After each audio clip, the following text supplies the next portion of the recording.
Exactly 2 weeks from tonight, Canadians will decide who to invite or invite back to this place, Parliament Hill, the House of Commons.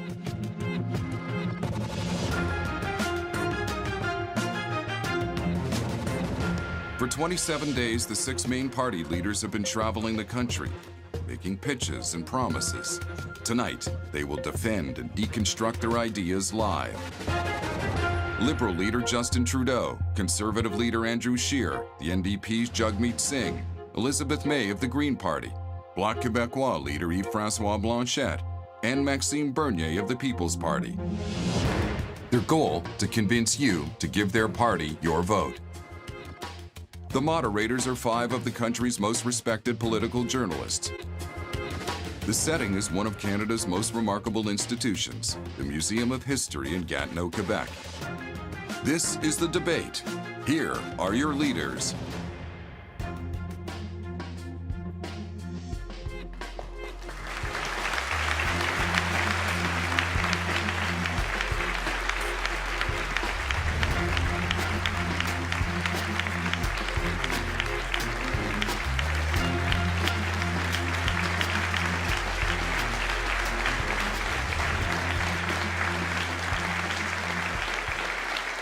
Welcome to the 2019 Leaders Debate. I'm Lisa Laflamme from CTV News, and I am one of the moderators tonight.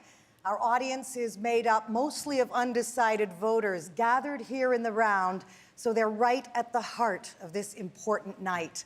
One note, however, we have asked them to hold back their applause throughout the debate so we can keep things moving. And just a couple more things to know before we get started. We're going to tackle 5 major themes tonight based on the questions Canadian voters want asked and debated. There were more than 8,000, so the themes tonight reflect those questions. The leaders will answer them based on an order selected in a random draw. We all want a meaningful debate tonight. Viewers want answers, so the leaders have all agreed to respect the time they are allowed tonight, and believe me, we will all make sure they do. Our first theme is leadership in Canada and the world, and our first question is from Reagan Lee, right here in the audience. Reagan. Good evening, leaders. Sorry.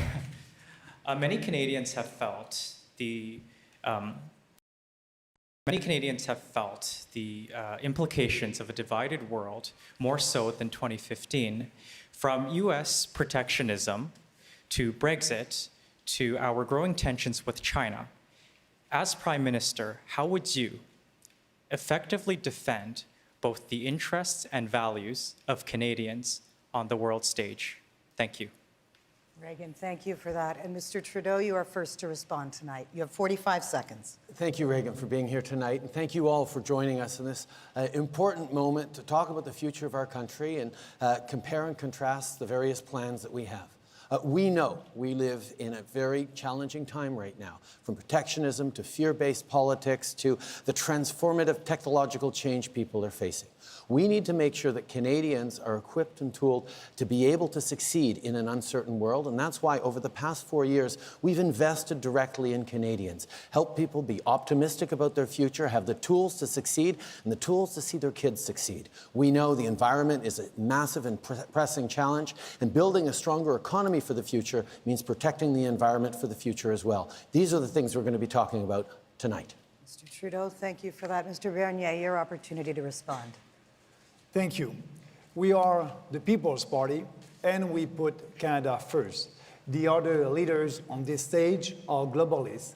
They spend your money to buy a seat at the UN Security Council, and also they are giving your money to other countries to fight climate change in Asia and build roads in Africa. The UN is a dysfunctional organization, and we must be able to fight for our country. Actually, we are the only party that will have a foreign policies that is based on our security and prosperity for our country. Mr. Bernier, thank you. The next opportunity for Mr. Singh to respond. Thank you very much, Lisa. Thank you very much, Regan, for your question. I know it's tough to ask questions in front of a big crowd, so thanks for doing that. And thanks to Canada for joining and taking part in this discussion. To me, leadership is about who you're fighting for, the choices you make, and whether you're doing what's right for people. And whether it comes to international affairs, standing up to Trump, making sure we fight to build better trade agreements that actually put Canadians first. For me, the question really comes down to, do you have the courage to stand up to the powerful and wealthy interests, the corporations that are having too much influence over Canada? And I've seen so far in Ottawa, whether it's Liberal or Conservative governments, they haven't had the courage to stand up and fight for people. We're different. We're in it for you. I don't work for the rich and powerful. I work for people. Mr. Singh, thank you. Mr. Scheer, your opportunity to respond. Well, thank you very much. And of course, I will always stand up for Canada and Canadians' interests and promote free trade and defend our interests all around the world. But Justin Trudeau only pretends to stand up for Canada.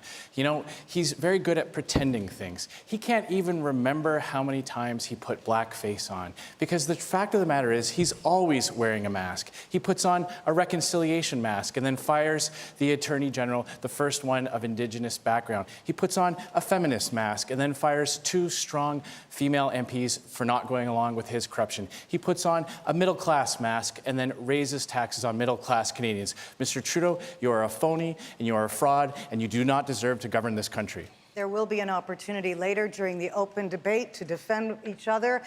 First of all, Ms. May, if you'd like to answer Regan's question. I would actually like to answer Regan's question in contrast to what we just heard, but I want to start by acknowledging that we're on the traditional territory of the Algonquin peoples, and to them, miigwech. Canada's role in the world is an enviable one.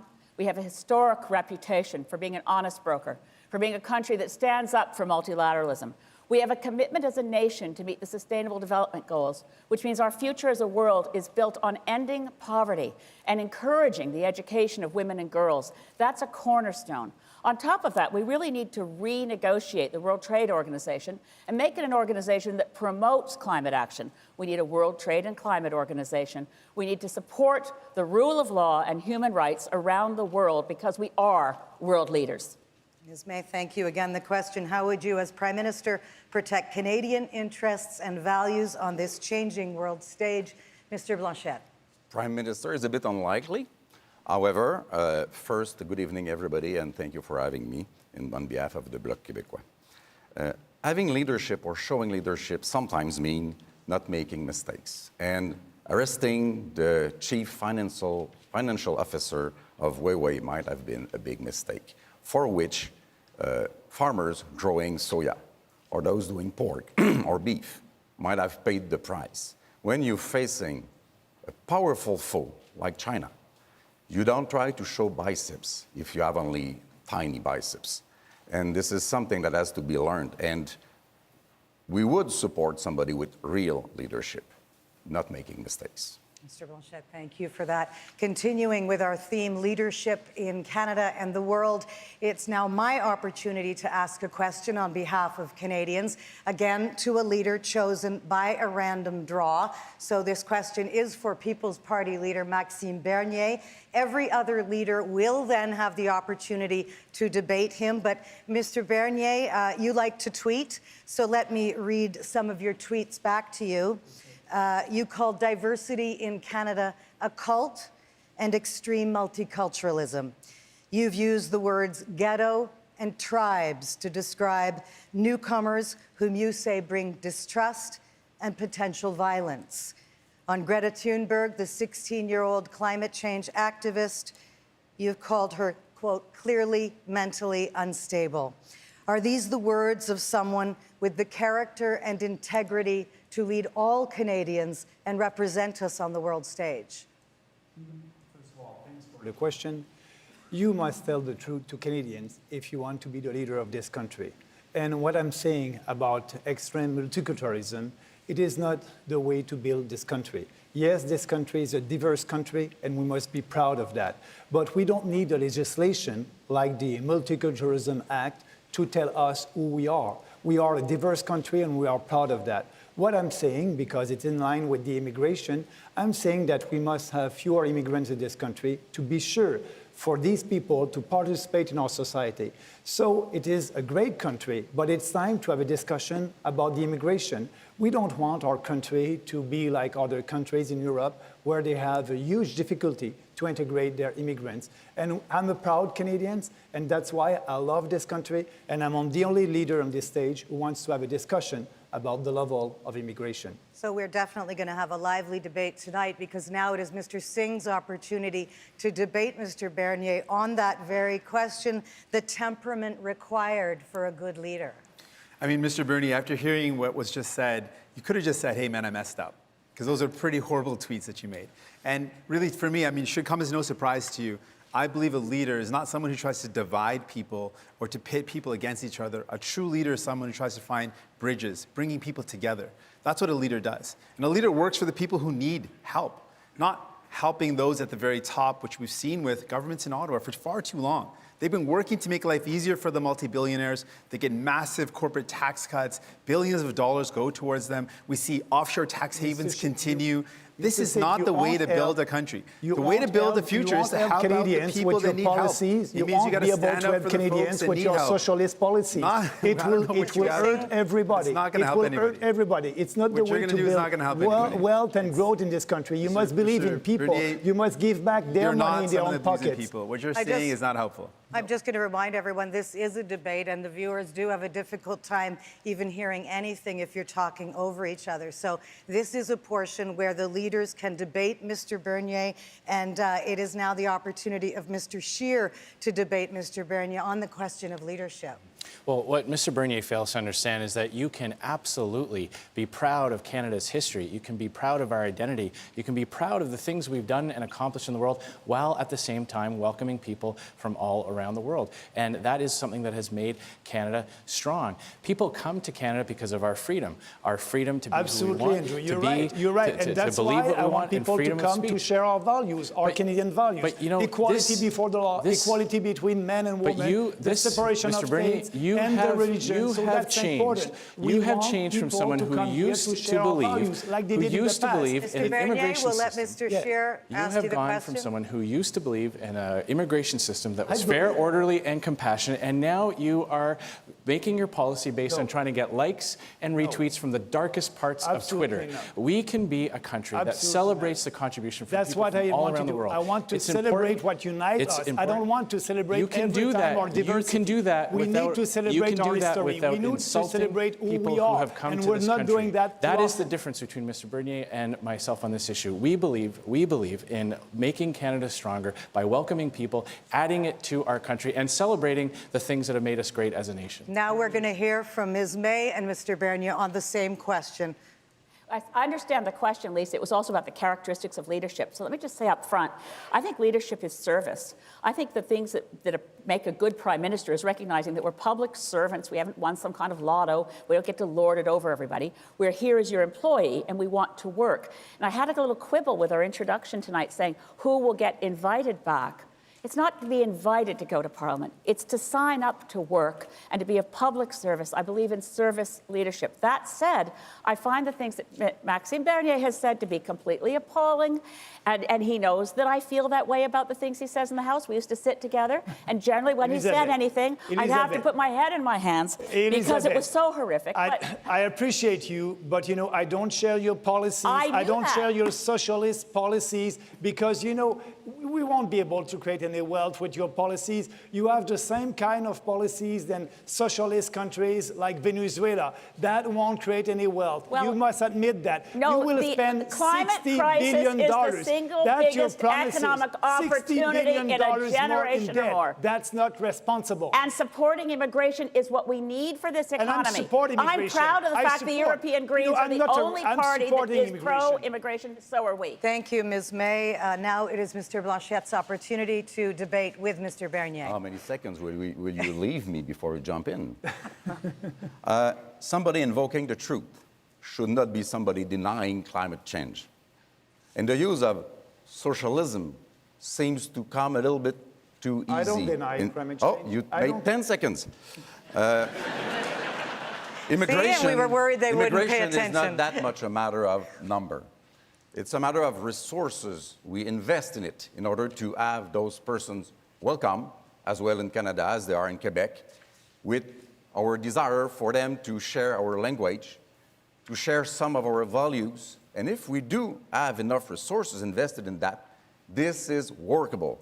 And you do not do it by saying or sending the message that they are not welcome, either in Canada or Quebec. Everybody is welcome in this country. And you know, 49% of our population believe that we must have fewer immigrants. They're not racist, they're not radical. So what you are saying, because I'm in line with the majority of our population, that I'm supposed to be a radical? Did anybody tell you? We have the right in this country Did anybody tell to you debate that your ideas, and that's what I'm were doing. immigrants also? We have the We right. all are immigrants. Absolutely, and we are proud. We are proud Canadians. Okay, and the final debate on the subject goes to Mr. Trudeau, to Mr. Bernier. Again, the temperament required for a good leader.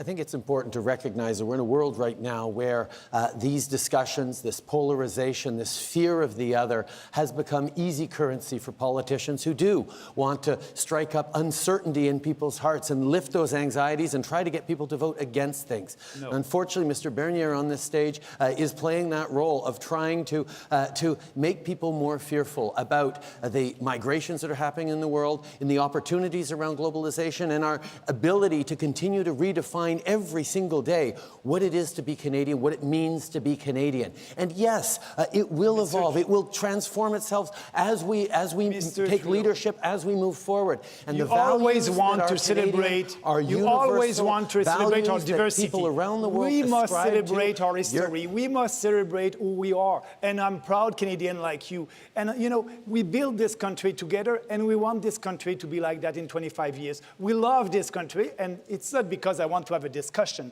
about immigration that I'm a radical. Only your role 6%, on this stage tonight seems to be to say publicly what Mr. Scheer thinks privately. No.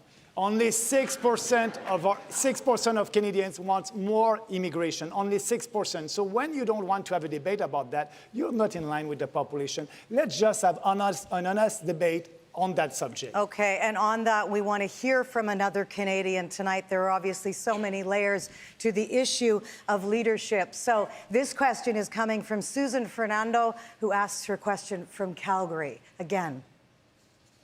Hi, I'm Susan Fernando in Calgary. More often than not, the provincial governments and federal government are on different wavelengths, no matter what the political party. Cooperation is key when it comes to issues of pensions, workers' rights, to education and health care. As Prime Minister, how would you demonstrate strong leadership when working with the provinces and territories? Okay, thank you, Susan Fernando from Calgary. Again, based on a random draw, this goes to Mr. Bernier first, and then every other leader will have the chance to answer. Mr. Bernier. First of all, I will respect the Constitution. I will respect provinces, and that's very important. And I won't interfere in provincial jurisdiction. I won't interfere in health care because it is a provincial jurisdiction. And you know, we cannot, in Ottawa, solve the challenges that we're having for health care. And what we can do, we can transfer the money to the provinces. And what I will do, I will let provinces being able to deal with health care and with education. That's our constitution. We'll transfer the GST, so provinces will have the money to deal with that, and they will be able to answer to your challenges. Mr. Bernier, thank you. It's now Mr. Singh's opportunity to respond to Susan's question. Thank you. I want to thank Susan for the question. Really, she's touched on a lot of concerns that Canadians have. Things are getting harder than ever before, and she touched on a whole host of issues, pensions and healthcare. I want to single in on healthcare. To me, that's one of the biggest concerns I hear about when I meet with people across this country. And I think of the people that I meet, you know, the young boy that I met that has a chronic illness and his family has to pay for medication and injections and blood work. And he told me he's not worried about the illness, but he is worried about being a burden to his mom and dad. So that young person, Mr. Trudeau is saying, you know, you're not worth universal pharmacare, that the big pharmacare companies or big pharmaceuticals are more important. I want to say to that young person, with the new Democratic government, we will bring in universal pharmacare for all. You would use your health card, not your credit card for medication. Mr. Singh, thank you. Mr. Scheer, it's your opportunity now. Well, Conservatives have always recognized the importance of working with provinces. We respect provincial jurisdiction, but we also understand that it will take federal leadership to get certain things done, like interprovincial free trade, something that Mr. Trudeau has failed to accomplish. But one thing I can promise voters across the country is that premiers won't have to take a Conservative government to court support to fight things like the carbon tax. And Mr. Trudeau has imposed his carbon tax on provinces that don't want to go along with his high-cost scheme. This carbon tax is increasing the cost of everyday essentials like gasoline, home heating, and groceries, and it will only go up after the next election. He is refusing to tell Canadians how high his carbon tax will go if he's re-elected. The Conservative government under my leadership will scrap the carbon tax. Mr. Scheer, thank you. Ms. May. Thank you, Susan, for the question. It's very important, and as Greens, cooperation is in our DNA. None of the problems we face are going to be solved if we keep arguing and fighting with each other, whether it's within Parliament, in our different parties, or between the federal government, the provinces, and the territories. The Greens are proposing a reinvigorated form of federalism. Modeled after what has been done in Australia, we want a Council of Canadian Governments. So the federal government, provincial, territorial, municipal and the local orders of government need a seat at the table. So too do Indigenous leadership, First Nations, Métis and Inuit, around the same table, finding common ground on urgent issues like healthcare, on the climate emergency, and working together in the public interest. Okay, Ms. May, thank you. Mr. Blanchette, your opportunity. Thank you. If I remember well, I've seen a study today from Mr. Éric Montigny saying that this campaign is not about federal issues, but about provincial and Quebec issues. And this is not a surprise. If you want cooperation with provinces or Quebec, you need to respect the jurisdiction. And something that you have to stop doing, and this is one of the demands of the government of Quebec on many issues, is giving a hand to this, to our money being held hostage by the federal government and giving back to us with conditions. The money that has to be given to provinces in their own fields of jurisdiction should be given back without conditions. Mr. Blanchette, thank you. Mr. Trudeau, your opportunity now. In 10 years of Stephen Harper's government, he chose to stop meeting with premiers and first ministers' meetings. And we restarted that when we took office in 2015. We were able to strengthen the CPP for a generation. We were able to sign historic health accords with massive investments in home care and in mental health. We were able to invest in infrastructure like housing and public transit across the country. And we continued to work with provinces on renegotiating a NAFTA that had everyone playing on one Team Canada. But yes, with certain provinces right now, we're fighting on the defining issue of our time because Jason Kenney and Doug Ford and other Conservative premiers don't want to do anything on climate change. And we need a government in Ottawa that is going to fight them and fight for Canadians on climate change. And that's exactly what we're going to do. We will have the open debate coming up very shortly.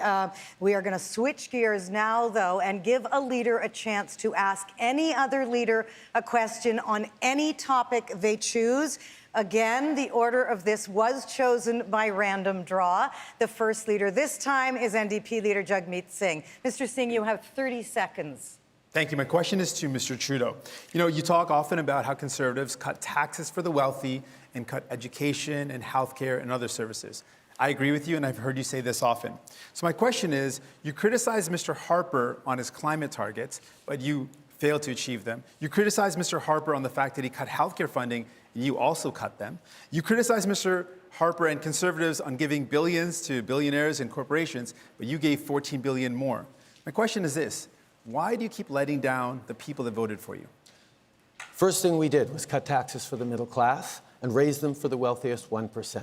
And on climate change, after 10 years of Stephen Harper doing nothing, in just 4 years, we've reached 3/4 of the way to our 2030 targets, which we will meet and surpass. But we know that's not enough. We're going to continue to do more, like planting 2 billion trees, like moving forward on giving money up front so people can retrofit their homes, on making Canada net zero by 2050. We know how important it is to move forward. And right now, Mr. Scheer has promised that the first thing he would do is rip up the only real plan to fight climate change that Canada has ever had. These are the things we're going to be moving forward on because Canadians expect us to. We lifted 900,000 people out of poverty with our investments in families, with the Canada Child Benefit, and things that actually, Mr. Scheer and Mr. Singh, the NDP voted against. We will continue to invest in families because it's creating jobs and helping people out of poverty, because that's what Canadians expect, and that's what we will continue to do. Now the leaders have an opportunity to have the open debate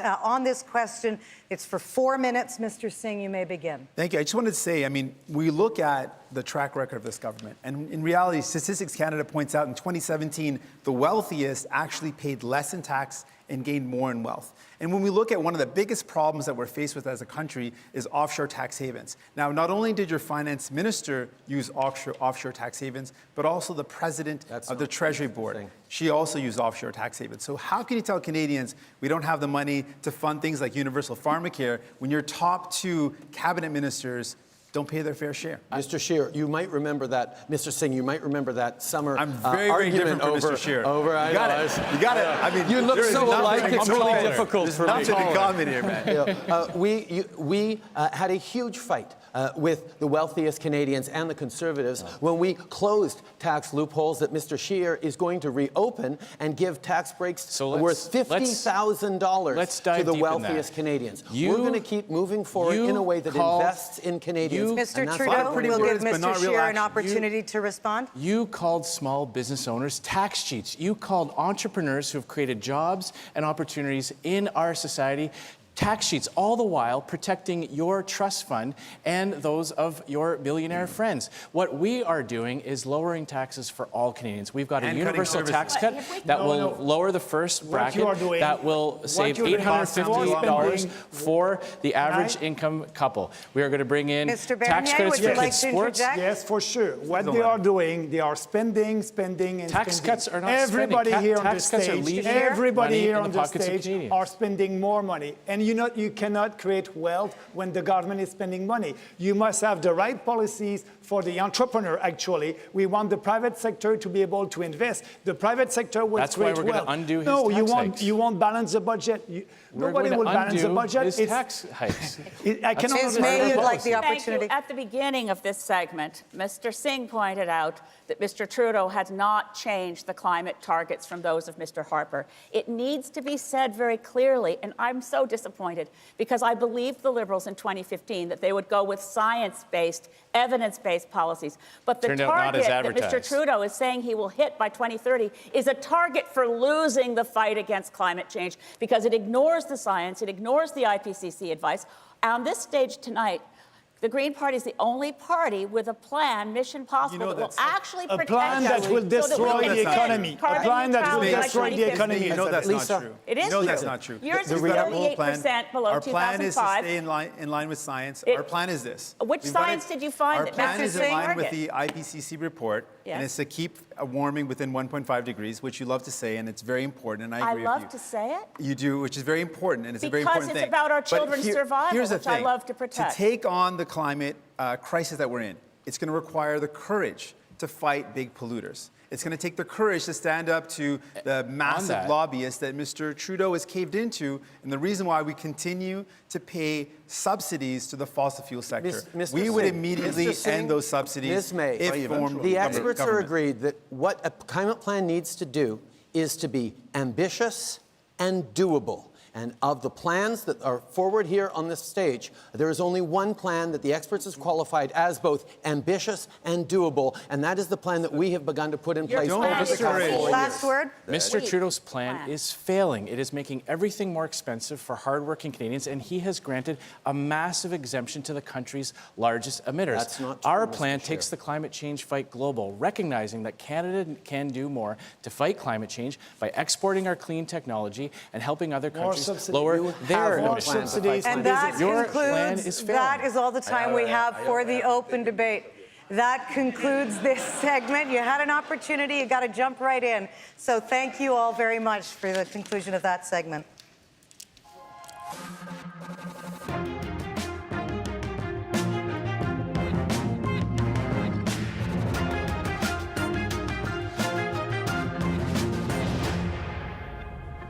Hello, I'm Althea Raj from HuffPost Canada, and the theme of this segment is polarization, human rights, and immigration. And we'll begin with my question to NDP leader Jagmeet Singh. Mr. Singh, I want to ask you about Bill 21. Your campaign is about courage, but you have not shown the courage to fight Quebec's discriminatory law. It bars individuals who, like yourself, wear religious symbols from some provincial employment. If you were Prime Minister, would you stand back and allow another province to discriminate against its citizens?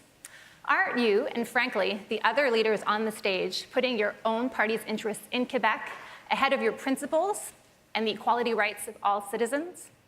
You have a minute to answer. Sure. It's probably pretty obvious to folks that I am obviously against Bill 21. It is something that hurts me, makes me feel sad. I think about all the times I grew up being told that I couldn't do things because of the way I looked. And I think about all the people in Canada that grow up being told they can't achieve more because of their identity or who they are. And I think about the people in Quebec right now that are being told just because they wear a hijab that they can't be a teacher, or if they wear a yarmulke, they can't be a judge. And that's hurtful and it's wrong. And it probably comes as no surprise that I'm opposed to laws that divide people. And what I do every single day when I go to Quebec is I say, hey, I'm here. I'm someone that believes in fighting the climate crisis. I'm someone that believes in firmly and unequivocally the rights of women, the right of women to choose and to build more access to abortion services. I believe firmly in making sure we tackle the powerful corporations that are influencing government and that are not allowing, that are challenging our ability to ensure that we build services that lift up people. I'm doing that every single day. Thank you. Mr. Scheer, you and Mr. Singh may debate this question. Well, Mr. Singh, I just want to start off by congratulating you on the way that you have handled so many issues around race and identity.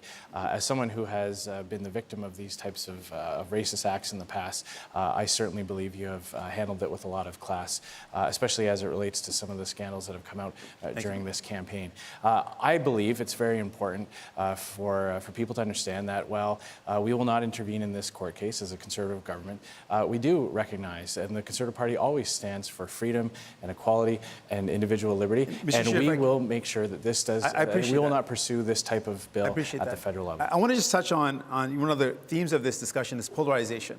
And while Bill 21 is going to single out people because of the way they look, another thing that's happening in our country right now is that people are being pit against each other. And what's happening is people who can't find a home, can't afford their bills, can't get the medication or healthcare they need, are being told that it's not the fault of powerful corporations and those who are not paying their fair share, but it's a fault of new Canadians. It's a fault of a 12-year-old refugee or an immigrant who's breaking his back working 12 hours a day. And that's why it's so important for us to tackle economic insecurity if we want to tackle the polarization. Thank you, Mr. Scheer and Mr. Singh. Ms. May, you may debate Mr. Singh on this question. Yeah, I want to also echo Andrew's comments because I think that Jagmeet has done, as we all have done through this rather strange period of an election campaign, confronting issues of privilege. And anyone with white skin has privilege. But when we look at Bill 21 in Quebec, I think it challenges all of us. Like the NDP, the Green Party opposes Bill 21. And then we're left with the question of what is the best way for a federal government to protect human rights within Quebec. Quebecers are fighting this out within Quebec. Quebec groups are going to court to say that Bill 21 discriminates. And as that goes forward, thank you very much. We are, frankly, looking at a situation where we don't want to do anything that hurts that debate within Quebec. I understand. You know, what I want to also just touch on, while Bill 21 is, of course, polarizing, on that point, I know you agree with me on this, that we've got to tackle those, the powerful corporations that are not paying their fair share, and that's part of the reason why people aren't able to earn a good living and part of the reason why people can't find housing or they can't get the medication they need, because those at the top aren't paying their fair share. It's not even about and we can't paying build their fair in, share. I think we can't even build in the services. Okay, thank you very much. Ms. May, thank you. Ms. May, thank you. Mr. Blanchette, your turn to debate Mr. Singh. With 70%. I'll give you more than 10 seconds. You're nice. With 70% of the population of Quebec supporting the Bill 21 and 70% of the members of Parliament in Quebec supporting Bill 21, it's hardly a polarization issue in Quebec. That's the problem. The problem is that, and in English tonight, it will be quite clear, everybody here has problems with the very idea of, I will say laïcité because there's no exact translation for that word in English. Everybody has a problem with it, but say in best of cases that they would tolerate it. But Quebec does not need to be told what to do or what not to do about its own values, Mr. Blanchet, nor its language, but Mr. nor Blanchet, themselves as a nation. This is a bill that just says to people, because of the way they look, that they can't do a job. You know this is wrong. not true. And instead Madam, of that, you know this is not true, and your tweet that said that I said instead of that, Mr. Blanchet, what we should be doing was wrong. Mr. Blanchet, instead of what we should be doing is let's protect women's rights. Let's build up more protections for a woman's right to choose. What does means in the context I used it? Let's build up more protections for the LGBTQ community. Let's build up more protections in society to build a society where there is a separation of church and state. Mr. Blanchet, thank you. Mr. Singh, Mr. Trudeau and Mr. Singh can debate this question. Mr. Singh, you have spoken very eloquently about discrimination and fought against it all your life. And that's why it's so surprising to have heard you say, like every other leader on the stage, that a federal government under you would not intervene in the question of Bill 21 in Quebec. It's a question where, yes, it's awkward politically because, as Mr. Blanchet says, it is very popular. But I am the only one on the stage who has said, yes, a federal government might have to intervene on this because the federal government needs to protect minority rights, needs to protect language rights, needs to protect women's rights, and needs to do that right across the country. You didn't say that you would possibly intervene. Trudeau, you didn't even leave the door open, and that's not leadership. Let's be honest for a second here. Every single day of my life is fighting a bill like Bill 21. So why every won't single you day fight of my it life if you form government? Every single day of my life is challenging people who think that you can't do things because of the way you look. Every single day of my life, I channel the frustrations of people who feel that as well, that many people across our country who are told that they can't achieve what they want because of how they look. So why not I'm running to become act Prime Minister on your of this country, convictions I'm going to and Quebec leave the and telling door people, open I want to be to your Prime Minister. challenging it? Okay, thank you, Mr. Trudeau. Mr. Singh, Mr. Bernier, your chance to go head-to-head with Mr. Singh. Yes, about the Bill 21, we must respect the Constitution. And we won't interfere at the federal level. That's the decision from the provincial government. And that's what we must do. But also, Mr. Singh, you said that you didn't want me to be here on the stage to have a discussion with you. So you're for diversity. But what about diversity of opinion? I have the right to have another opinion about immigration. And I don't know why you're not, you're a leader and you must try to have everybody on your side. But are you believing in free speech? Are you believing in free speech only when people are saying things that you want to hear? You're asking the question, let me answer it.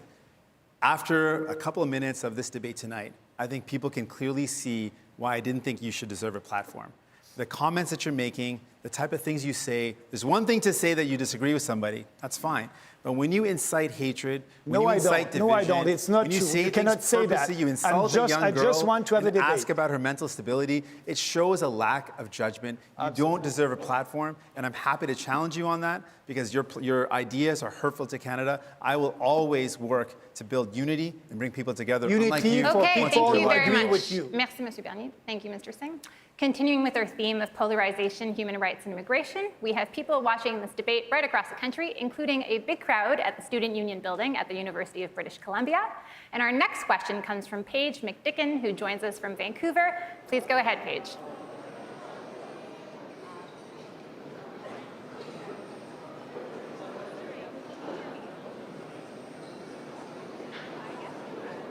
Hi, good evening. Hi, good evening. My name is Paige McDicken, and I'm here tonight at UBC, but I live in Coldstream, British Columbia. My question is along the lines of polarization, and to me, Canada feels more divided than ever before. If diversity is our strength, but division is weakness, how will your leadership seek to provide a unified vision for Canada? And how will you ensure that all voices across the political spectrum are heard and considered?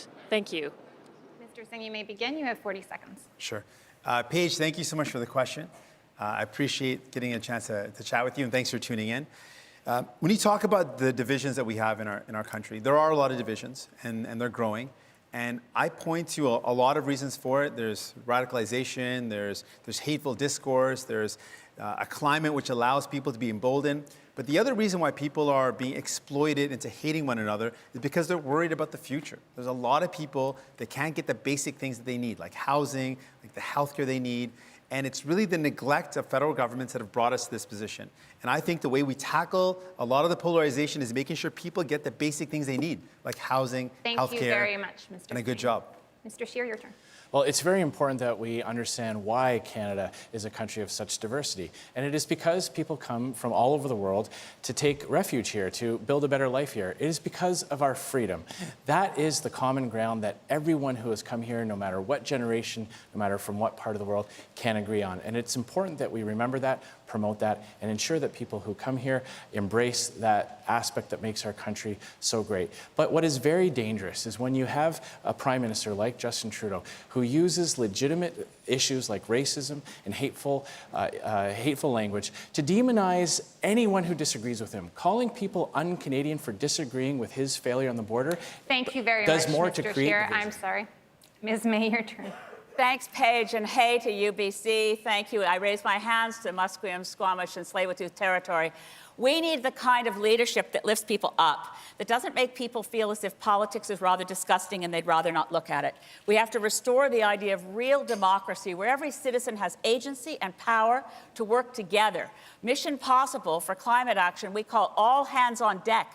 We're going to need everybody. And to have the kind of democracy that really reflects everyone, we need fair voting. We need to get rid of first past the post, because it creates each political party as rival warring camps, even when the elections are over. We need to get to a healthier democracy. Ms. May. Mr. Blanchet. Yes, I believe that democracy grows on information. So, translating voter pour des gens qui vous ressemblent by vote for people who look like you is, at best, dishonest. And may I remind you that in 2011, the exact same phrase was said by Michael Ignatieff, and that in 2015, the exact same sentences were said by Thomas Mulcair. So people may Thank you very recognize much, themselves. Mr. Blanchet. I'm into sorry, a you're party. out of time. Mr. Trudeau. It's 40 seconds for each leader. Oh, it said 45 on my...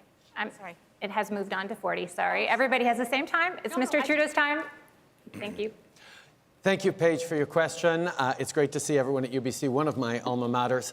It's really important to recognize that, yes, we're in a time of polarization and differences that get highlighted by the kind of debate going on at this stage and in this campaign about how we're moving forward. But the reality is Canadians agree on most things. We want to raise our kids in a world that is getting better for them. We want to be able to pay for their futures. We want to be able to retire in comfort. We want to create opportunities for our neighbors as well. This is something that binds Canadians together right around the country. And the fact that there is a politics of fear and division that is continuing to dominate here underlies what we're actually doing together as a country. Thank you very much, Mr. Trudeau. Monsieur Bernier.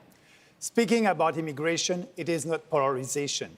Actually, Canada receives more immigrants per capita than any other Western countries, 3 times higher than the US. So we must have a discussion about that. It is the equivalent of 1 Nova Scotia every 3 years, like the population of Nova Scotia every 3 years here in Canada. So, you know, they're all for mass immigration. I'm for a sustainable immigration, and that's why we must have fewer immigrants, a maximum of 150,000 a year, with more economic immigrants for our country. Thank you very much, Mr. Bernier. We are moving on to a one-on-one format, followed by an open debate. We start with Conservative leader Andrew Scheer. You may pick any leader of your choice and ask any question of your choosing. You have 30 seconds. Mr. Trudeau, you broke ethics laws twice. You interfered in an ongoing criminal court proceeding. You shut down parliamentary investigations into your corruption, and you fired the only 2 people in your caucus who were speaking out against what you were trying to do just for telling the truth. Tell me, when did you decide that the rules don't apply to you? Mr. Scheer, the role of a Prime Minister is to stand up for Canadians' jobs, to stand up for the public interest, and that's what I've done, and that's what I will continue to do every single day. The way I have worked for Canadians is around investing in them, unlike the vision that you're putting forward of giving tax breaks that help people who are making $400,000 a year, $400,000 a year, more than someone making $40,000 a year. You're offering a $50,000 tax break, which is more money than most Canadians earn, to the wealthiest Canadians with your plan. Of course, we don't entirely know your plan because you haven't released your costed platform yet, which I think is a disrespect to every Canadian Where's your watching costed tonight. Platform? Our costed platform Half came of out it 2 weeks isn't ago. Mr. Scheer, you will have a chance to rebut. Our platform came out weeks ago, and it is worked with we worked with the parliamentary budget officer, and we have a vision, but it is a different vision than yours because we're choosing to invest in people. You're choosing, just like Doug Ford did, to hide your platform from Canadians and deliver cuts cuts to services and cuts to taxes for the wealthiest. Mr. Scheer, That's not the way to grow the economy. Rebut, and anybody is free to join in. You know you're making things up again. Half of your platform isn't even costed. You're making announcements without any details and without any numbers. And you aren't telling Canadians how you're going to pay for it. You're the one who is hiding your that platform taxes from will Canadians. go up under your government if you are re-elected. We lowered taxes for the middle we class started off talking and about raised your them on the corruption wealthiest 1%, and your scandal. and you voted against You looked that. Canadians in the eye and you said that the allegations in the Globe and Mail were false. You said Jody Wilson-Raybould never came to you. You said you never put pressure on her. We now know that those were all lies. You have failed to tell the truth on this corruption scandal. The responsibility of any Prime Minister is to stand up for jobs, and what you're saying is you wouldn't have done it. The CEO of SNC-Lavalin said he never threatened jobs or moving the headquarters. You are making that up again. What we have here is Mr. Trudeau and Mr. Scheer arguing about who's worse for Canada. Really, we got to start arguing. We got to start presenting who's going to be best for Canada. And when we think about what Canadians are going through, Mr. Scheer, your small tax cuts are not going to help a family that's struggling with the cost of childcare, which costs thousands of dollars a month. Your small tax cuts aren't going to help out a family that's struggling with the cost of medication that can cost hundreds of dollars a month. Canadians are struggling to get by, and we're going to put more money in their pocket. To make sure $850 with the universal tax finish cut. my point here. We're going to save families money by investing in Pharmacare for All, which is going to save families over $500 a month. We're going to invest in childcare. We're going to invest in childcare. Let me finish my point here. We're going to invest in childcare, which is going to save families thousands of dollars a month. And we're going to make sure that those families that earn less than $70,000 get dental care. That's going to save families at least $1,240 a month. Our tax Where will you find the money? Where will you find the money? This is a conservative spin. Where we're going to find the money is this. Yeah. We're going to ask the wealthiest Canadians, those who have wealth of over $20 million, those who have fortunes of over $20 million, we're going to ask them to pay a little bit more. Yes, we think they should. That's only going to apply to a small number of families. We're going to make sure they do it. Fascinating about that proposal, because we have the same proposal in our budget. When the Parliamentary Budget Office reviews them, guess what they find is the single biggest uncertainty when we go for revenues from the wealthiest? They're worried that they'll hire lawyers and avoid paying that tax. If you go look at the Parliamentary Budget Office reviews, people said, oh, well, the Green Party is proposing to spend a lot of money. Yes, on pharmacare. Yes, on childcare. Abolishing tuition. And the weakness, they say, in our revenue sources is that wealthy Canadians will continue to hire lawyers and evade their taxes. I think that's shocking. And I think we need to say to people, this is the most beautiful, blessed country on earth. And if you have wealth, you have obligation. You have responsibility. Pay your taxes. Yes, for sure. I seem to remember... Everyone's got to contribute their fair share. Makes sense. I seem to remember that Mr. Scheer referred to the SNC-Lavalin scandal. And I want to speak for 3,400 innocent people that did nothing wrong. When Mr. Trudeau tried to find a solution, he did it the wrong way, and he admitted it. What you are doing, Mr. Scheer, is playing this old card. You're trading the idea that Quebec is corrupt. No, that Those is not 3,400 people have done nothing wrong. Now the value of the shares are going down. The employees are leaving. The clients are leaving. Mr. Blanchette, with all due respect, losing it all with all due respect, of you. There is never an excuse for a Prime Minister to interfere in an independent court but I was case. talking We to do you, not by the way. want to live in a country where someone can abuse the power of their office to reward their friends and punish their enemies. And those people have to pay the price for that. Innocent people pay the price for that. I just want to add, Andrew, that I was the only leader who said no corporation is above the law. I was the only one who said that. That's not true. I think I said that too, Max. Yeah, it It is. may be the only thing on which we agree, that no corporation is above the law, and we Good. need an inquiry into what went it's a on nice beginning. on the SNC What a wonderful ethics scandal. show of unanimity on this wonderful topic. And that wraps up this topic and this segment. Thank you very much.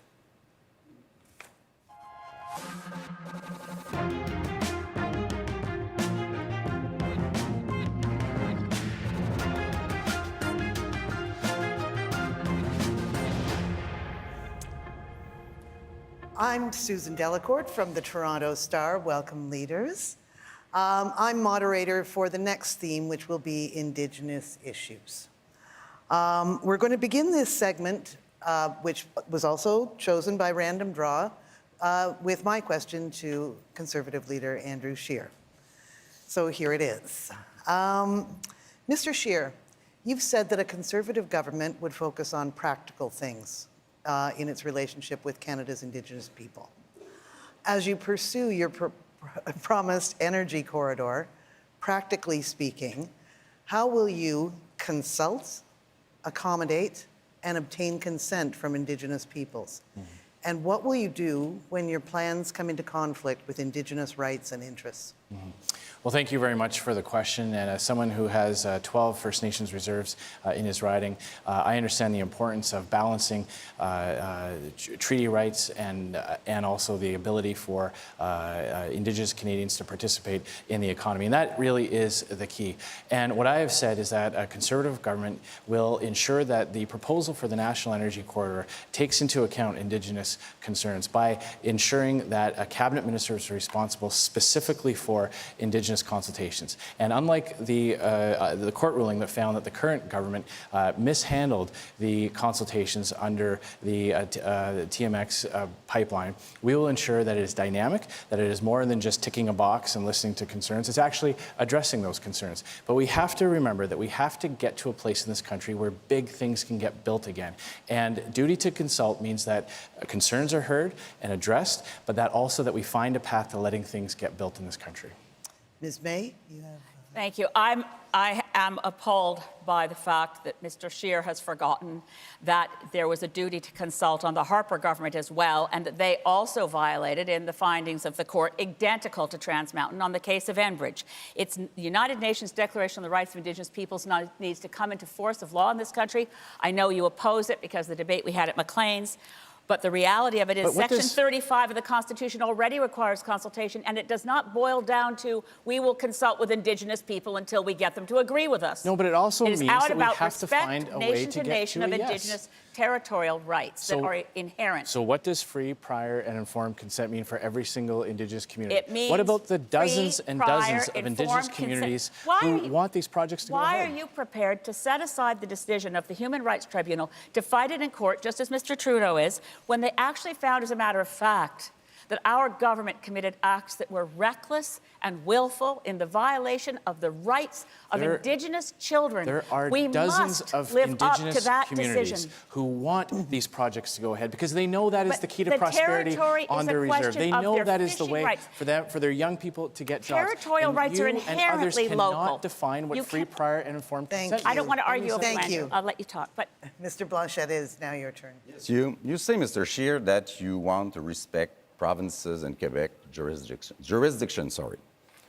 But when it comes to this pipeline of yours and this corridor énergétique, which translation in English is pipeline, you don't fear the idea of expropriating territories belonging to provinces and saying the Constitution, yours, not mine, the Constitution says that I have the right to go through provinces, through Quebec, without their approval. And may I remind you that Quebecers and the Prime Minister of Quebec said clearly that he does not want it. So that's completely false. What we're talking about here is addressing the environmental concerns and the Indigenous concerns up front, getting that out of the way so that there can be a geographic space where big projects can get built again, including Quebec sharing its hydroelectrical energy. Now it belongs to Quebec, and then it would not belong to Quebec. We're talking about the regulatory environment around it. And you know as well as I do that Quebecers purchase a huge percentage of their energy from the United States. I've made my choice. I believe Quebecers should get And you've said energy weird things saying that Quebec buys oil from Saudi Arabia, which is from the entirely United States. false. I've made my choice, Mr. Blanchet. You have done, and Quebec will make his. Mr. Bernier, I remind you that this is about how will we respect Indigenous rights. Mr. Trudeau, sorry. Thank you. We all remember 10 years of Stephen Harper, who did not respect Indigenous rights, did not respect Indigenous peoples. And Mr. Scheer, you're putting forward exactly the same plan that didn't just fail Indigenous peoples, didn't just fail Indigenous communities and their kids, but they also failed to get important energy projects built. We need to keep moving forward in a way that respects Indigenous peoples, respects that there's going to be a range of views, but is grounded in the UN Declaration on the Rights of Indigenous Peoples that you have consistently blocked through your party's actions. That is not respect for Indigenous peoples. Perry Bellegarde, the Grand Chief of the head of the Assembly of First Nations, has said that no government has done more for Indigenous peoples than this government, and he's one of your constituents, Mr. Scheer. That's right. He comes from Little Blackberry. In my He'd love to talk riding. to you. He's got my phone number. Give you a phone call sometimes. I have nothing to learn from Mr. Trudeau, who fired the first Indigenous Attorney General for doing her job. She said that she would do politics differently, and you fired her when she did. And you want to talk about getting pipelines built? You've canceled 2 pipelines, and the one you bought, you can't build. You've let tens of thousands of people in Alberta and Saskatchewan down, and you have failed to recognize that Indigenous communities are hurt by this as well. I am accepting the fact that I'm going to be attacked for not building pipelines from some and for building pipelines We'll for others. getting anything and the done. balance we need to I take think we'll is be doing the talking right about things this more. for the public You're doing interest. nothing. Mr. Bernier. Mr. Scheer, you said that you're ready for building pipelines all across this country by the private sector.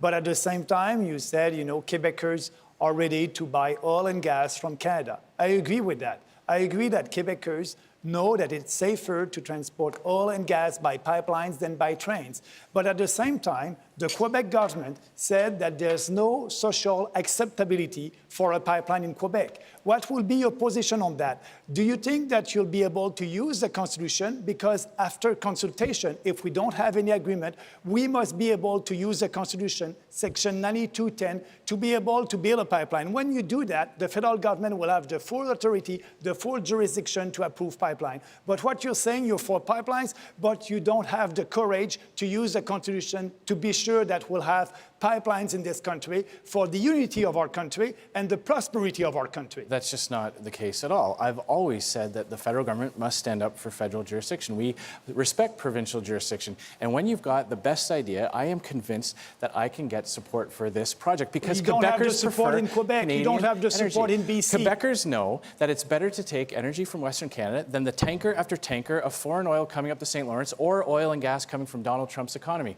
I know Quebecers will support this project because it will also allow them to share their hydroelectrical power with other provinces as well. And Mr. Singh. I want to talk about a recent decision. The Human Rights Tribunal of Canada found that the Harper government and Mr. Trudeau's government willfully and recklessly discriminated against Indigenous kids. These are kids that weren't getting equal funding. Yep. And then there was a landmark decision that said these kids should get equal funding, and it was received as finally some justice for those kids. And then Mr. Trudeau is now, and his government are going to appeal that decision. He wanted to fight hard to keep SNC-Lavalin out of the courts, but he's going to drag Indigenous kids to court. That is wrong. How could someone do that? How could someone do that? This decision will have massive, huge ramifications for several aspects of the way the federal government provides services to Indigenous Canadians. It also is a very large, significant settlement amount, and I believe that when you're dealing with these types of important public policy issues, that it is legitimate to say that it should be reviewed have a judicial review. I disagree, of course, but I want to talk about one other issue. We're talking about Indigenous issues. I went to Grassy Narrows again just recently. We've got a community impacted by mercury poisoning, and an Indigenous activist went to a private fundraiser where Mr. Trudeau mocked that Indigenous activist, saying, "Thank you for your donation," to someone living with mercury poisoning. Because he's a fraud. What kind of prime minister does that? I wish I had that answer, but one that doesn't deserve to be reelected. That's time for this section of the debate. The open debate is over, but we continue on our theme of Indigenous affairs. We have a question from an audience member here in Gatineau, Natasha Beatty. Go ahead, Natasha. Good evening. As a member of Beausoleil First Nation, my question is this. If elected, how would your parties work with provinces and territories on recognizing and affirming Indigenous rights, specifically noting the United Nations Declaration on the Rights of Indigenous Peoples, the Truth and Reconciliation Commission's calls to action, and the calls for justice in the recent missing and murdered Indigenous women and girls inquiry? Miigwech. The leaders will all have a chance to answer this question. Thank you, Natasha. Starting with Mr. Scheer. Well, thank you very much for the question. Of course, there's a lot there for just 40 seconds. There are many areas in the Missing and Murdered Indigenous Women report that Conservatives have been calling for quite a while, including combating human trafficking, something that is very important.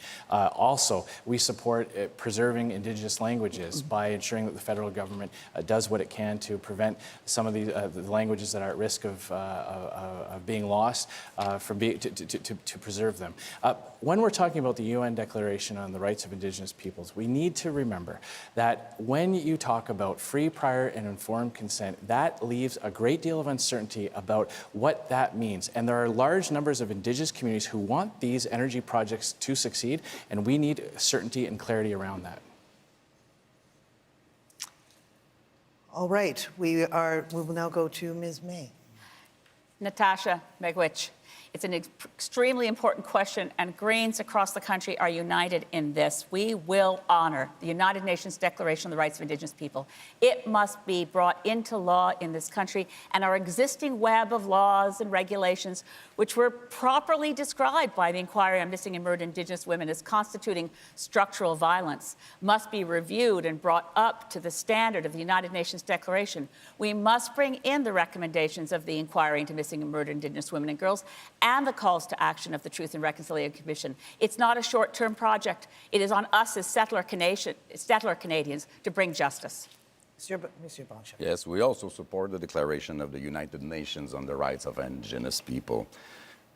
I do believe, and I've spent the most beautiful moments of this campaign with people from the First Nations. They are nations, as well as Canada is a nation and Quebec is a nation. And a nation does not put its culture, its language, its heritage in the hands of another nation. So what they ask for, and they have to ask because we are not, we are no better than they are to represent themselves, is that all those reports and inquiries and declarations bring something real and respectful for them. Mr. Trudeau.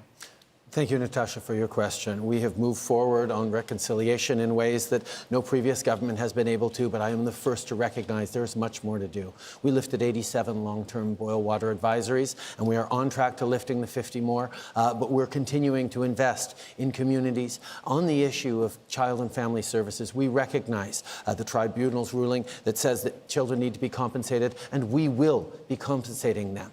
But we've also moved forward to end the tragedies by moving forward on legislation that keeps kids in care in their communities with their language, with their culture. We also want to move forward with Grassy Narrows with the community on a treatment center, and money is not the objection to investing in what they need in that treatment center. Thank you, Ms. Bernier.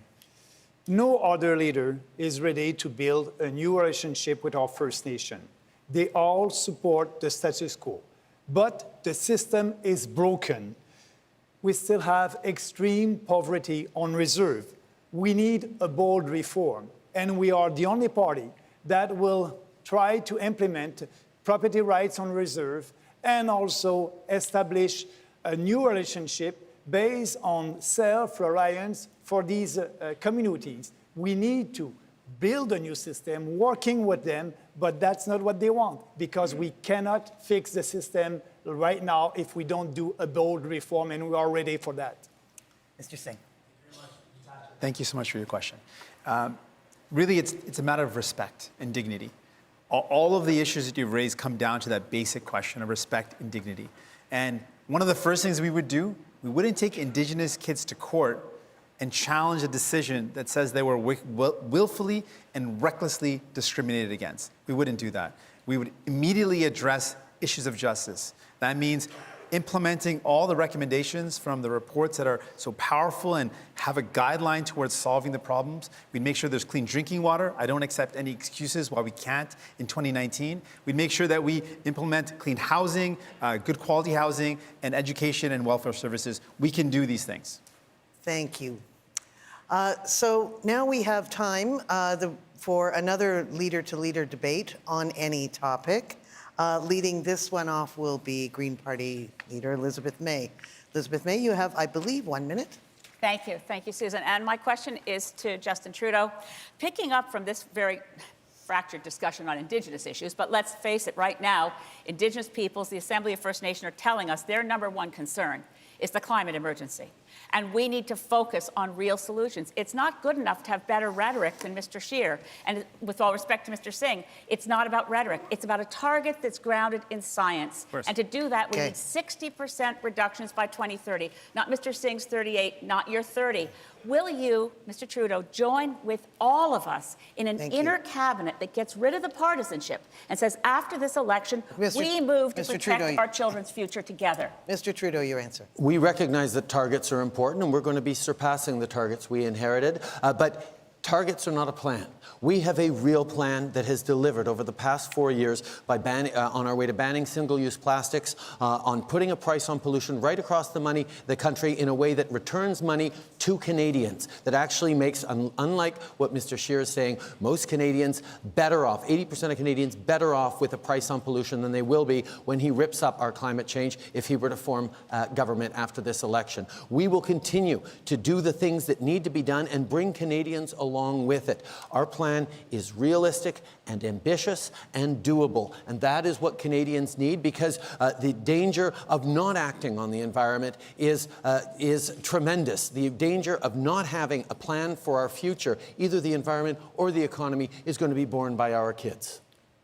Ms. May, you may now begin open debate. There is 3 minutes and 45 seconds. The science is clear. Your target is a commitment to failure. That's why it's so doable and achievable, because it doesn't do what the IPCC says we must do. We must go off fossil fuels as quickly as possible. And you bought a pipeline. You can't be a climate leader and spend $10 to $13 billion more on a project that by itself blows through our carbon budget. We have to actually a slogan is not a plan. No, we have a plan. A slogan is not a plan. It is an unrealizable plan. Canadians need that action that is going to actually make us better, fight climate change, protect the environment, and build a stronger economy for our kids. That's what we have done more over the past 4 years than any government in the history of Canada. And there is much more to do. There is much more to do. No one remembers Paul Martin's plan in 2005. It was better. But the reality is, if you have over the past 4 years, we delivered on it. If you have a fire in a 4-story building, getting a 1-story ladder doesn't do it. That is completely false. And just because you say something over and over and over again doesn't make it true. There's no nice Canadian. For you to learn there's that, no Mr. Scheer. Canadian. There's no Canadian that believes that they're going to be better off by paying a carbon tax. You have given a massive exemption to the country's largest polluters, and your plan is already the experts, failing. The parliamentary budget officer points out 80% of Canadians are better off under He had to trust the numbers you gave him. Nobody believes your incentive. numbers, Justin, because you do have not want to act on climate change, Mr. Scheer. You are doing nothing. You are reversing the only plan we ever had. You promised to balance the budget this year. Let me put it out here for you guys. One at a time. But life is getting more expensive. Mr. Singh and then Mr. Bernier. I want to say this directly to Canadians. You do not need to choose between Mr. Delay and Mr. Deny. There is another option. There is another option out there. We are committed to a real plan that's going to take on the biggest polluters. It's going to take on the powerful interests, because that's what we need to do. If we want to build a better future, what is your target? It's going to mean taking on the powerful. That means we're going to have to cut our emissions by more than half. But you need to have a plan that is rooted in a target that saves our kids' future. It means we're going to have to reduce our emissions by more than half. I just want to add, We've got to take on the powerful at the top. We're prepared to do that. People must know that Mr. Scheer and Mr. Trudeau Trudeau, you're the same on climate change. That's you want to false. impose a carbon tax on Canadians, and you want to impose more costly regulation I think on that's the most businesses, offensive thing and you've said all night, and you want Max, to that we're the impose same on and climate also, change. You want to impose also a big And you said a lot tax more on the big offensive emitters. So you're the same on climate change, and Our you plan- won't be able to I'd like achieve to your go to a few targets. seconds with Mrs. May, please. Yeah. I think you and I have to find some common grounds when we get into that House of Commons. I don't think it will be on GNL Quebec and the fact that you're supporting a project that blows through more of the carbon budget against the will of many Quebecers and threatens the St. Lawrence River. This is not what I had in mind, and I've provided answers to that. I think the When- goal should be down to almost nothing. Yes. Not 13, not 16, not almost nothing. And what do you think about this idea of an equalization based on gas emissions? Those who are over the average emissions of Canada pay, and those who are under the average emissions get the money. The incentive is for both parts. What we have to do is work together, and with all due respect, that was the question I asked Mr. Trudeau. Are any of you prepared to accept the notion of changing status quo decision-making so we form an Certainly. internal cabinet My only requirement based is- The on, principle based of on that- My fighting only the requirement is existential that I would threat not of work with climate change? Principle of that is good, But I would Okay, certainly that's all go that- to work with Equalization others. does not help. Ladies and gentlemen, that's all the time we have. That concludes this round. Thank you very much, and on to the next one.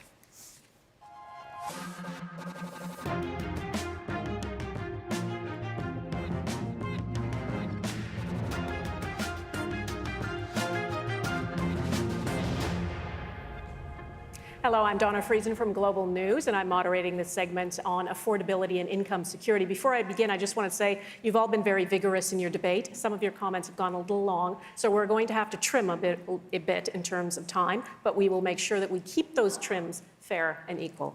So on this topic, Ms. May, I have a question to you. Canadians are carrying $2 trillion of household debt. That means the average Canadian owes about $1.79 for every dollar of income he or she earns per year after taxes. It's never been this high. We are borrowing to live, something my parents told me was a terrible idea. You have made a bold promise to balance the federal budget in 5 years. How do you do that without causing more financial pain for Canadians and putting people further into debt? And what's the single biggest thing in your policies, in your platform, that will reduce household debt? Thank you for the question, and I'm very pleased that we are the party standing on stage today that has a full platform, has the budget numbers publicly accessible, and approved as a budget that passes muster by Kevin Page and the Institute for Fiscal Studies and Democracy. The way to bring more public service, to bring more help to Canadians, childcare, banning tuition, investing in post-secondary education, pharmacare, dental programs for low-income Canadians, all things that make life more affordable, is not to have cuts, but to go after places where there is revenue, offshore money that's being hidden, a financial transaction tax, going after 1% tax on people who have more than $20 million in wealth, and a series of moves to increase the revenue coming into the Government of Canada. Now, that is all, of course, based on the current economic situation. If we hit a recession, we would not slavishly or ideologically balance the books. But right now, we think we'll have a balanced budget in 5 years. Mr. Blanchette, your opportunity to debate Ms. May on this topic. It is really a bad idea to borrow to live. It is a no better idea to cut too strongly into services to people that mainly need it. Right. What about the idea of cutting all subsidies to oil, as we propose to do, and with bringing a law on the floor about that? How about this idea we have discussed green equalization, which brings money to the government? How about cutting into those foreign tax shelters, including the 2 new ones created by Mr. Trudeau? And what about taxing and perceiving taxes from those giants on the web that steal the money from our advertising companies? D'accord. In our platform, we call for taxes on the e-commerce companies, the virtuals, the Amazons and the Googles and the Facebook that mine billions of dollars out of this country and pay virtually no tax. We agree with you. We have to cut all fossil fuel subsidies. As a matter of fact, that was a promise made by Mr. Harper in 2009, by Mr. Trudeau in 2015, but they've increased because we're subsidizing LNG, which I'd like to hear you answer where you are on JNL Quebec. We need to get rid of fossil fuels, and right now we're still giving public funds. I was the minister pipelines. responsible for the ban. I'm going to move you on. I'm sorry. Mr. Trudeau, your chance to debate Ms. May on household debt. We made a very different decision than Stephen Harper had in the previous 10 years when we decided to invest in Canadians instead. And that decision to invest in the middle class and people working hard to join it lifted 900,000 people out of poverty, including 300,000 kids. We gave more support for students going to school. We made more supports for seniors. And what that has done is actually grown our economy. More than 1 million new jobs created, most of them full-time over the past 4 years, at the same time as we have reduced poverty, exceeding any targets that we had even set forward. We've done that in a way that is responsible. The international credit rating agencies debate with 8 seconds left for me. Given Ms. May, us Ms. May, a triple A rating. Let's give the please. floor to Ms. May. Yeah, the concern I have about all these debates, by the way, and I'm sure a number of other leaders on stage share it, we don't have any section on health costs or health care in the course of 2 debates. So I want to turn this to the affordability issue and how much more affordable life will be for Canadians with full, universal, single-payer pharmacare. It's in our platform. It's partially in yours. It's in Mr. Singh's. We've actually taken concrete actions towards that. Well, lowering drug prices, lowering prices for... Are you prepared to accept Eric Hoskin's recommendation for universal, single-payer health care? I'm afraid time's up for you. Mr. Bernier, your chance to debate Ms. May on household debt. Yeah, absolutely. Look at your platform, Elizabeth, and you will spend $60 billion.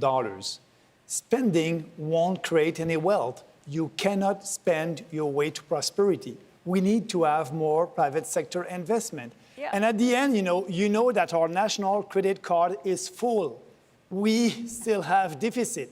And Mr. Trudeau just had $70 billion on our debt, and you'll have another $60 billion on our debt. It is not responsible. Our children will have to pay for that. But you have your famous private sector having got massive tax cuts when you were in Mr. Harper's cabinet, based on being told these were the job creators and it would be great when they got tax cuts. They have not invested in the economy. They're sitting on piles of cash. Mark Carney calls it the dead money. We need to get that money and do public sector infrastructure investments like a national grid that will bring renewable energy from one part of the country to the other. No pipelines, by the way, but we need an electricity grid that serves the needs of every province and every Canadian. Yeah, what I like from you, Elizabeth, you don't want any subsidies to the oil and gas industry. I don't. And I don't believe in corporate subsidies also in corporate welfare. So we can agree on that. All right, let's move on to Mr. Singh, your opportunity. Yeah, thank you, Ms. May. I actually really appreciate that you wanted to shift the discussion towards healthcare. I think it's one of the biggest concerns that families have. When we look at Canadians across this country, they can't get the medication they need, they can't get the dental care they need, and they're struggling. I met a woman in my office in Burnaby who was covering up her mouth because she was embarrassed that she had lost her teeth because she couldn't get the care she needed. And that to me is heartbreaking in a country as wealthy as ours. And I know, Ms. May, you're prepared to do this, but the problem is Mr. Trudeau does not have the courage to take on the insurance and the pharmaceutical lobbyists that don't want this to happen. I'm going to make it happen. If you vote New Democrats, we're going to make sure we make these things happen because we don't work for the powerful and wealthy. We don't meet with pharmaceutical companies and then listen to them. We work for you. We work for Canadians. We're going to deliver on these things. We have to have I hope you'll agree with me that we need to renegotiate a new health accord. It's been left alone for too long. We need to get back at the table. The constituents in my riding, I just did 8 debates with the local candidates in my riding. By the way, all of you guys can be proud, except for you, Mr. Blanchet. All of you can be proud of the candidates you have running locally because I've been in 8 debates with them in the last week.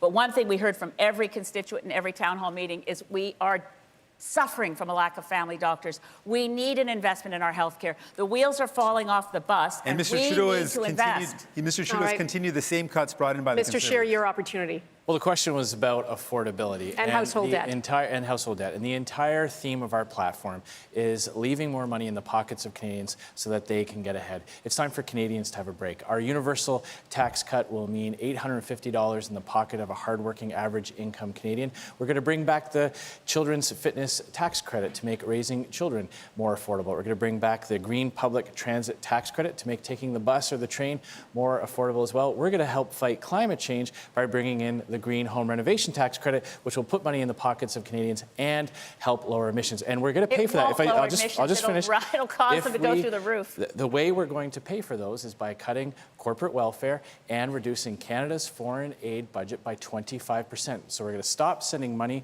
to the relatively well-off countries. We're going to bring that money back home so that Canadians can get ahead. Mr. Scheer, that may be the worst idea in your whole non-platform, is the cutting of foreign aid. I wear this little pin. This is the Sustainable Development Goals of the United Nations, to which this country is committed.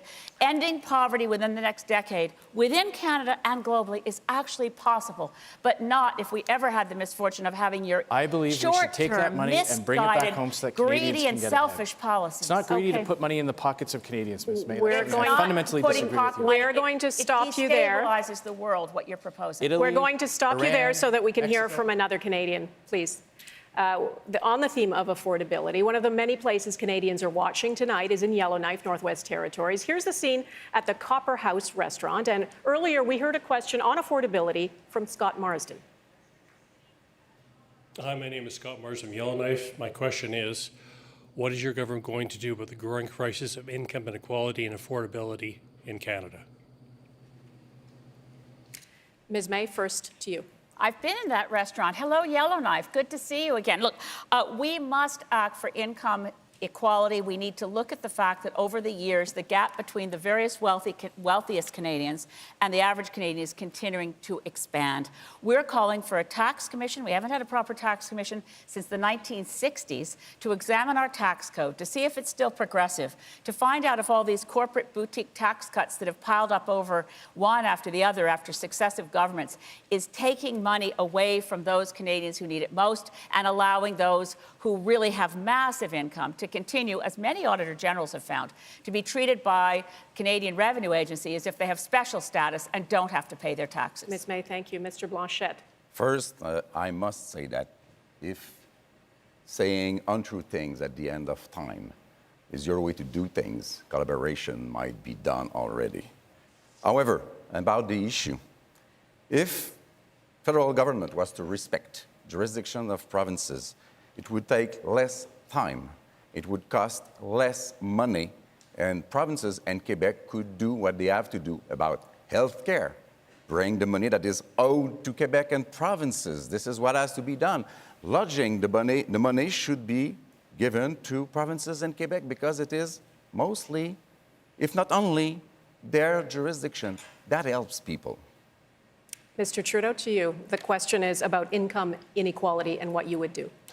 We recognize that we need to help people more directly. That's why the first thing we did was lower taxes for the middle class and raise them on the wealthiest 1%. We're moving again forward with a tax break for low and middle income Canadians and nothing for the wealthiest, unlike Mr. Scheer's universal tax credit. We're also moving forward by increasing the Canada Child Benefit, which has lifted hundreds of thousands of families out of poverty by 15% for kids under 1. We're increasing the old age security for seniors over 75. We're making sure that students have an easier time paying back their student debts by not having to pay back until they're making $35,000 a year. We're investing in Canadians. Mr. Trudeau, thank you. Mr. Bernier, your turn. First of all, I think it is important to be able to have a discussion about what is important for Canadians. We are the only party that will balance the budget in 2 years. All the other parties on the stage will spend and spend and spend. That is not a solution. The credit card is full, but we will do that without cutting services. We will cut corporate welfare, all the corporate welfare, $5 billion that we can save there. All these political parties, the only promise that they do everything to get your vote. I promise you to do nothing except balancing the budget, and after that, lower your taxes. That's the only responsible policy. Mr. Bernier, thanks. Mr. Singh, to you. I want to thank Scott for the question. Income inequality is massive. There's also massive wealth inequality. And these are not just esoteric academic discussions. When those at the very top do not pay their fair share, when 87 families in Canada have the combined wealth of 3 provinces, it hurts families. It means we don't have the funds to invest in healthcare. It means we don't have the money to invest in things like dental care. So while Mr. Trudeau likes to talk a nice game, and I admit he says nice words, but what he's done is he's given $14 billion to the richest corporations to buy private jets and limousines in the last fall economic statement. We would instead invest in people, ask the super wealthy to pay their fair share, and invest in programs to relieve the costs on families. Mr. Singh, thank you. Mr. Scheer, your turn on income inequality. Well, actually, Mr. Trudeau has his facts wrong again. Our universal tax cut drastically is much better for middle-income Canadians than his proposal. And he thinks that someone earning $47,000 a year is somehow too rich for a tax cut. I disagree. We also recognize that you don't need to tear some people down to lift others up. Justin Trudeau's attack on small businesses, threatening them, making it harder for them to grow and expand and offer the types of opportunities that lead to the jobs that have much higher income earnings, was precisely part of the problem over the last 4 years, all the while protecting people who have inherited trust funds. We will take a different approach. We will ensure that our entrepreneurs have the support they need to grow and succeed. Mr. Scheer, thank you. We're going to move on now. I have a question for the Bloc Québécois leader, Yves-François Blanchet, after which each one of the leaders will have a chance to debate him one-on-one. Mr. Blanchet, Quebec is one of 5 provinces to receive federal equalization payments in 2019. It received $13.1 billion, the highest amount of any province. That's a benefit of being part of a federal system where wealth is shared. You've referred to the money as an assistance check. Premier Legault has said he wants to wean Quebec off equalization payments. Do you agree with that? And if so, how would that make life more affordable for Canadians? Thank you for the question. First, the very system called equalization is based on some flawed reasonings, flawed ways to analyze things. And this is why we propose something else that would progressively replace it. Oil provinces are very wealthy and have developed those resources with money from all across Canada, including Quebec. And today, they are using it as a threat over Quebec, which citizens do not want to be a passage for this oil through their territory because they rely on clean energy and believe this is the only responsible way to do things. We propose a kind of equalization that would be based without any constitution change on how provinces perform in fighting climate change. Those who are over the average pay, those who are under the average receive the money, giving a strong encouragement for everybody to reduce GHG emissions. Mr. Blanchet, thank you. Let's go. The leaders will all have a chance to debate this one-on-one, 1 minute each, beginning with you, Mr. Trudeau. Thank you, Donna. Equalization exists so that every Canadian across the country, regardless of the province they're born into or live in, accesses the same quality of services right across the country. It is not a perfect system, but it is a system that ensures, as much as we can, equality of opportunity across Canada. We've continued to engage with provinces across the country on updating the equalization formula in ways that are fair, and it is something that continues to bind this country together. Unfortunately, you, Mr. Blanchet, as a sovereigntist, are always looking for opportunities to create fights between Quebec and the rest of Canada to advance your separatist agenda. We have paid for the development of oil in Western Canada, Canadians want. And you make us pay again with this idea of buying a pipeline over there. And tell me something, what can a Canadian do that a Quebecer cannot do? Why would we need anything? I think by definition, a Quebecer can do anything a Canadian can do because a Quebecer is a Canadian and will remain a Canadian under my watch. Monsieur Blanchet. Gentlemen, thank you. Mr. Bernier, you now have the opportunity to debate Mr. Blanchet.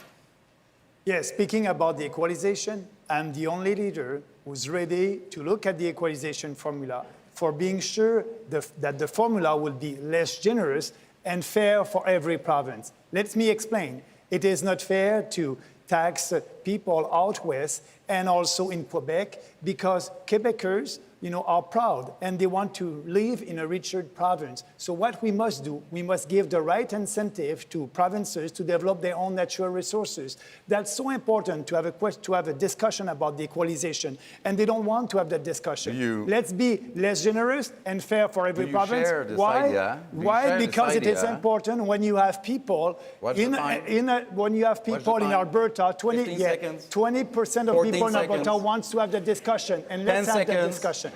Okay, Quebecers receive less money from equalization per capita than anybody else who receives it in Canada.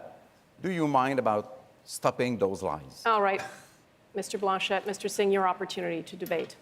Yes, I was thinking about ways we can make life more affordable. And this is where I think we can do a lot if we work together. This is one of the things I believe that we can build a better Canada if we tackle some of the challenges that people are facing. One of the things that we hear about a lot in Quebec is the cost of healthcare, and that it's not there for them when they need it. If we work together, the Universal Pharmacare Plan is one where we use the buying power of all Canadians. It's still delivered provincially, but we can actually buy medication for lower costs, and it will help out Quebec and it'll help out people. It is delivered provincially, and dental care would be, if we wanted to finance it, a provincial jurisdiction. You have good ideas, but your ideas always interfere and infringe into jurisdictions which are those of provinces and Quebec. So if you want to do that, please do it for Canada. Take our part of the money as the Constitution allows. We can do that, and we can work together. Quebec. The other thing we need to do is, when we want to tackle the problems, is housing. Housing is something that's concerning a lot of people. Federal money used to be invested in building, in partnership with provinces to build housing. We want to do that again. Mr. Scheer, thank you. Mr. Singh, pardon me. Mr. Scheer, over to you. I don't know how people are getting me mixed up. You're not allowed that. I wore a bright orange turban on purpose today. Mr. What does it take? I'm slightly taller than you, Mr. Singh. That must be. And stop rubbing that in. Mr. Scheer, please continue the debate. It's important for Quebecers to realize that on so many issues, Monsieur Blanchette agrees with Justin Trudeau. He will support Justin Trudeau's higher taxes. He will support massive deficits that will continue to put pressure on Canadian taxpayers, meaning more and more of their dollar goes to pay the interest on the debt. And we know to raise more money without raising taxes. So you didn't listen or you didn't understand? We know that Monsieur Blanchette's priority is working with the Parti Québécois on sovereignty. So we know that if votes for Bloc Québécois MPs mean that Justin Trudeau stays Prime Minister. Avec le Bloc, le plus ça change, le plus ça reste le même. And you know what? Do you remember that all that you say you did for Quebecers was done when Harper was in the minority government? Purchase his oil and gas from the United States. You prefer sending consumers' dollars to the United States to support that economy. I prefer Canadian energy. You've talked over each other and you're both out of time. Thank you, Mr. Scheer. Ms. May, it's your turn. Forgive me, Donna, but Yellowknife, Ryland, I see you. Congratulations for being elected MLA. I'm just so excited. Now, turning to equalization payments, we need equalization in Canada because we're a country, we're a family. We need to think like a family. Your proposal, Mr. Blanchette, would be to put an extra burden on those parts of Canada, like Alberta, that have the toughest challenge to meet the climate crisis. We're concerned as Greens that we work together, that we not alienate Alberta. I noticed that you had a strong sensibility for Alberta since your previous positions on oil were quite nice to them. No, they're not nice. We're shutting down the oil sands by 2030. They don't find it nice. That's why they deserve fairness. In a family, sometimes one does not agree with others, and it doesn't have to be forced to do what others say. We are facing a climate emergency, and anyone who understands the science, and I hope you do, this is a world issue, and only countries do international affairs. Provinces don't. We have to pull our weight as provinces and as nations, and we do it together. We have to move along. Thank you for that. We will end this segment with another open debate. Yves-François Blanchette, it is your turn to ask any other leader a question on the topic of your choice. I wondered a long time. Mr. Scheer, you said in English a few months ago that you were strongly against the very idea of Bill 21 about laicity of the state in Quebec. Then you said in French in Quebec that you would do nothing against that law. But your very close collaborator, Mr. Alain Reyes, said the day before yesterday that you would protect the Bill 21. It said that in French, I must admit. You were the only one that would protect the Bill 21. Can you get to the question, please? How will you do that? It's very, the answer to this question is very simple, Monsieur Blanchet, and you know that I've always been very clear on this issue. We will not intervene in the court case that is currently before the courts. The elected officials of Quebec have taken this decision, and now it is before the courts, and the courts, will protect the law, not tolerate the law, protect exactly the law. What will you do always to said protect in this law? English and in French. It's very important that a federal government respects and protects individual liberties and individual human rights. We will not pursue this court of action at a federal Your level. definition But of Mr. Scheer has the floor. in the law. It's quite simple. I just Might answered not that question, go in the Mr. same Blanchet. direction. Mr. Blanchet, C'est Mr. la même Scheer chose has en the floor. français, Monsieur Blanchet. It's the same thing in French. We will not intervene in this court case. The court case will decide this. Does not say the same thing as you do. It's exactly the same position, Monsieur Blanchet. You're No. trying to create a division, Tolerating and confusion not where doing it doesn't, something against where it the doesn't law exist. does not mean that you would protect it. I would protect it. You would So not. we You won't are be in a open. position to We are protect going to have an yourself. open debate. That was Mr. Scheer's time to answer. I Oh, I'm apologize. sorry. I will leave you some We more will now time. have Wrap. the open debate. Mr. Blanchet, you may begin. Okay, Can I start speaking now? Because you spoke during my please answer. go ahead. We're still nice people. The issue on this has been exactly the same from the beginning. And Monsieur Blanchet, I think you're trying to create confusion where there doesn't exist confusion. I have always been very clear, both in English and in French. The answers have always been the same. This is something that at the federal level we will not pursue. The Conservative Party has always stood for individual liberty, for fundamental human rights. It was a Conservative Prime Minister that brought forward the Bill of Rights, the last Prime Minister from Saskatchewan, Except, John of course, Diefenbaker. Mr. Scheer, And you we won't will defend a allow woman's right these to types- choose.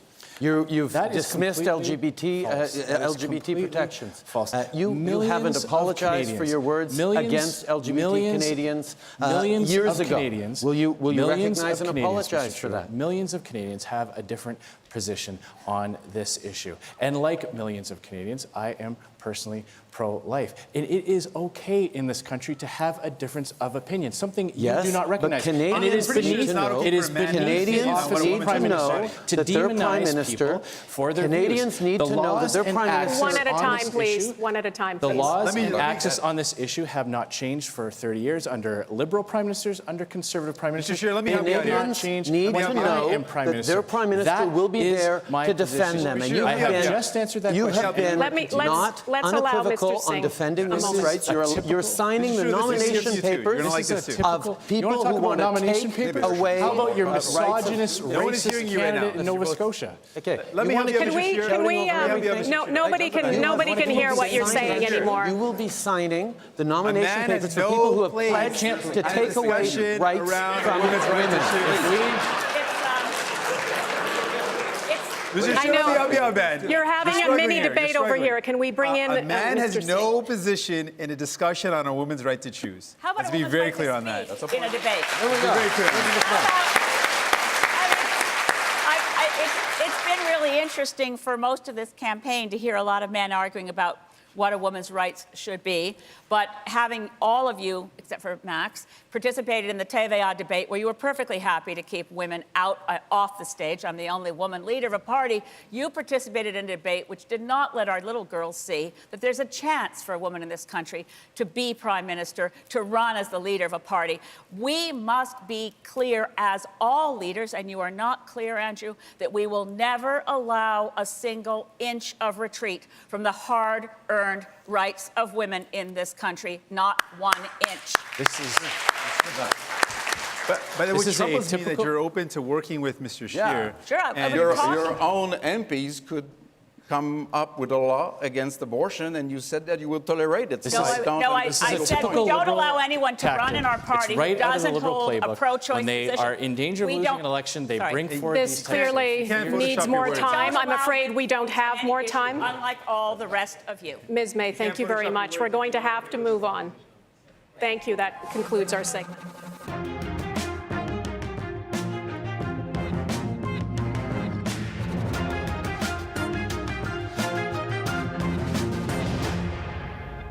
Hi, everyone. I'm Rosemary Barton from CBC News. Our next theme, we've already talked about it a little bit, but now we will for real, the environment and energy. And we will start with a question from another Canadian. We're going to go to a gathering of people watching the debate, this time at the Halifax Central Library. And we will talk to Britton Bancroft of Minto, New Brunswick, is there and has this question. Over to you. Hi, my name is Britt Bancroft, and I'm from Minto, New Brunswick. And I believe we live in an age of climate crisis. And this is the last election we have before a point of no return is reached. Furthermore, I believe that for many large corporations that pollute, the current system of fines and penalties associated with that polluting is just the cost of doing business. What concrete plans does each leader have to address big business polluting? Thank you, Britt. And the first answer goes to That Mr. is Blanchet. very interesting. What is considered as the most progressive system to fight climate change so far is this agreement between California and Quebec, this trade exchange system that forces businesses to lower their emission through time. And it works very well. And I had the privilege of completing the negotiation of such a system and signing it. And it should be used elsewhere. Simple taxes that return into the pockets of people without any change in incentive are not the solution. Doing nothing, hoping that some spirit will come and solve the problem is no solution either. That's it, Mr. Blanchet. Mr. Trudeau, over to you. As Mr. Blanchet said, Quebec and other provinces like BC have moved forward with putting a price on pollution. We've ensured that that price is put in right across the country because it is a mechanism that will both lower emissions and ensure that Canadians can afford this transition. The choice tonight is very clear between two parties that have very different views on climate change. Mr. Scheer wants to rip up the only serious plan on climate change Canada has ever had the day after the election, and we will continue to do more. We recognize we need to do more to fight climate change. That's why we're going to be surpassing our targets. That's why we're going to get to net zero by 2050. Mr. Bernier. At the People's Party, we are the only real environmentalist party. Why? First of all, we want to do things that are possible. We want to do things that are possible to protect our health, our air, our environment, our water. All the other leaders claim to save the world and to save the climate. They cannot. Canada represents only 1.6% of the green gas emission. And they claim also to be able to achieve the Paris Accord target. They cannot. They have to impose a carbon tax of $300 a ton to do that, and they won't do it. They don't do it. They're hypocrites. We won't have a tax on carbon. Time's up. Time's up. Mr. Singh. Thank you very much. Thank you, Britt, for your question. We are faced with a climate crisis. There's no question about it. We've got massive forest fires, which make it hard to breathe in some parts of Canada, in the west. We've got massive flooding, which means people are losing their homes in the east. This is a serious crisis. Now, while Mr. Trudeau has said a lot of nice things, let's look at what he's done. He said that he's for the environment, but then he continues to exempt the biggest polluters from his price on pollution. He says he wants to fight the climate crisis. And what does he do? He continues to subsidize oil and gas massively. He says he's a climate leader. What does he do? He buys a pipeline. There's a big gap between what Mr. Trudeau says and what he does. And Mr. Scheer, over to you next, sir. I find myself agreeing with you again, Mr. Singh. On the environment, like so many issues, Justin Trudeau says one thing and then does something completely different. He's talking about hitting 2050 targets. He can't even meet 2030 targets. He talks about ripping up a real plan. His plan has been proven to fail. He has given a massive exemption to the country's largest polluters. They were able to negotiate themselves up to a 90% exemption from his carbon tax. Meanwhile, hard-working commuters, moms and dads taking their kids to school or driving to work, they have to pay the full brunt of that. Our plan is a real plan that takes the climate change fight global, recognizing that we could shut everything down here tomorrow. That's it, Mr. Scheer. I'm dropping the hammer, coming to the end of the show. Ms. May. Britt, thank you for the question. You, unlike everyone else on this stage, clearly understand that we're up against a real climate emergency. The Intergovernmental Panel on Climate Change has given us hard timelines, challenging targets. If we're going to do what's required, it isn't easy. We don't grade on a curve and say because a plan is less ambitious, it's therefore more doable. If it fails to meet the goal of holding global average temperature to no more than 1.5 degrees Celsius, we fail to give our kids a livable world. Greta Thunberg is right. The house is on fire. Grown-ups then stand up and say, kids, get to safety. We've got this. We'll take care of this for you. My turn now to ask a question, and this one goes to Mr. Trudeau. And the question is this, Mr. Trudeau. Last fall, the United Nations International Panel on Climate Change stressed the need to act quickly to limit further global warming. A report from Environment Canada says this country is warming twice as fast as the global average. You say you are committed to combating climate change, but your government still proceeded with the purchase and approval of a new pipeline to the West Coast. Given the timeline and given what is at stake, should Canada not be moving more quickly away from further development of the oil and gas sector? And to that end, should the Trans Mountain expansion be Canada's last pipeline? We absolutely have to move faster. We absolutely have to do more. And that's why we put forward an ambitious plan to continue that is reasonable, that is doable, and is going to make sure that we get to not just surpass our 2030 targets, but go beyond it. We're banning single-use plastics. We're putting a price on pollution right across the country. And we are fighting those conservative premiers who do not want to do their part to fight climate change. We recognize that transition to clean energy will not happen overnight. While we do, we should have less oil by rail, and we need to get to new markets so we can invest all the resources, all the money coming in from this pipeline into that green energy transition, into fighting climate change. I know that's a big piece of the way we move forward, how we invest in the new economy, in that transition. That's what we've done.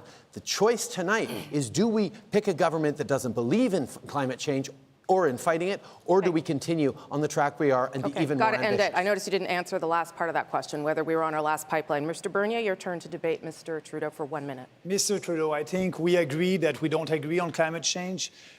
I believe that there's no climate emergency. You believe the opposite. But you won't be able to achieve the Paris Accord target. I'm not saying that. That's the UN who said that. You need to impose a carbon tax of $300 a ton, and you don't do that. In 4 years, let me finish. Elizabeth, she's right. Mr. Trudeau, let Mr. Bernier finish. Elizabeth, she's right, and you're right. She has a radical plan to fight climate change. It will destroy the economy. But what about you? Okay. You won't be able to... Mr. Bernier, Mr. We Trudeau's made it three-quarters of the way to reaching those 2030 targets. And over the next 11 years, including by planting 2 billion trees, we're going to get there. But Mr. Bernier, what you don't understand, what Mr. Scheer doesn't understand, is you cannot build a plan for the future of our economy if you are not building a plan that protects the environment and fights climate change. That's where both of you are completely wrong. Okay. Mr. Scheer, it's not your turn. Mr. Singh, your time to debate Mr. Trudeau. Mr. Trudeau, I know that you say a lot of nice things, and you've been saying a lot of great things on this stage today. But the problem is that you said a lot of these things in 2015, and you made it sound like you're going to make climate a big priority. But the reality is you did all these things. You bought a pipeline, you continue to subsidize oil and gas, and you continue to exempt the biggest polluters. So what's it going to take now for Canadians to believe that you're actually going to follow through on your promises? What's it going to take for you to follow through on these commitments? Because your words are not good enough anymore. Singh, we have reached three-quarters of the way to achieving our 2030 targets, and we're going to surpass them. But Mr. Singh, Canadians might be surprised to discover that your plan is to build a massive refinery in Alberta. And the only way to do that is with federal subsidies, because there's no private business case for it. Your plan to build a refinery in Alberta is worse for the environment than building a pipeline to the West. Mr. Singh, not our plan. I don't know where you got that from. It's not our plan. We would immediately end fossil fuel subsidies. We'd immediately invest in clean energy. That's it. We would immediately do That's time. Mr. Scheer, it's your turn to debate Mr. Trudeau. Same question. When Justin Trudeau took office, there were 3 major pipeline projects ready to go. Under his watch, all of them have failed. He had to take $4.5 billion of Canadian tax money to put the Trans Mountain pipeline on life support. And he did that by sending $4.5 billion of taxpayers' money to another country, to the United States, to be invested in the oil and gas sector there instead of here in Canada. His answer for his rationale for having 2 campaign planes was that he bought carbon offsets, which is just a thing that privileged people can do to keep polluting. Mr. Trudeau. Mr. Trudeau's chance to respond. Mr. Scheer. Mr. Scheer. Mr. Trudeau's chance to respond. Mr. Scheer, you did not buy carbon offsets for your transport because you don't believe that climate change is real. You need to actually act. Mr. Scheer, you need to no one act can hear you. in a way that is Please. responsible, Mr. Scheer. And your plan is to rip up the only serious plan to fight climate change that Canada has ever had. All right. Canadians Time's know up how for you as important well, this Mr. is. Trudeau. Ms. May, over to you. To avoid catastrophic levels of global warming, we must double our current target. We must listen to science. We must not build the Trans Mountain Pipeline. It's not the last because it gets canceled if we're serious. You can't negotiate with physics. You can't as Prime Minister, you can't as leader of the Liberal Party. There's a carbon budget. It doesn't budge. And that's why it's so heartbreaking for me to look at you today and know you could have done so much more the last 4 years. Please, God, you don't get a majority this time around because you don't keep your promises. From the Rockies to the Bay of Fundy, Conservative premiers have gotten elected on promises to do nothing on climate change, and we need a strong federal government to fight them to make sure that we are moving forward on protecting the future generations from the impacts of climate change. But your goal is a target for failure. When you hang on to Harper's target of 30% by 2030, we you are are going to pass that target, Ms. Well, May. you better get to double that target or you never get to carbon neutrality by 2050. Time is up, Ms. May. Time is up, Ms. May. Mr. Blanchet, you can talk to Mr. Trudeau, you claim to have done a lot, but Canada is the worst emitter of GHG in the G20 per capita.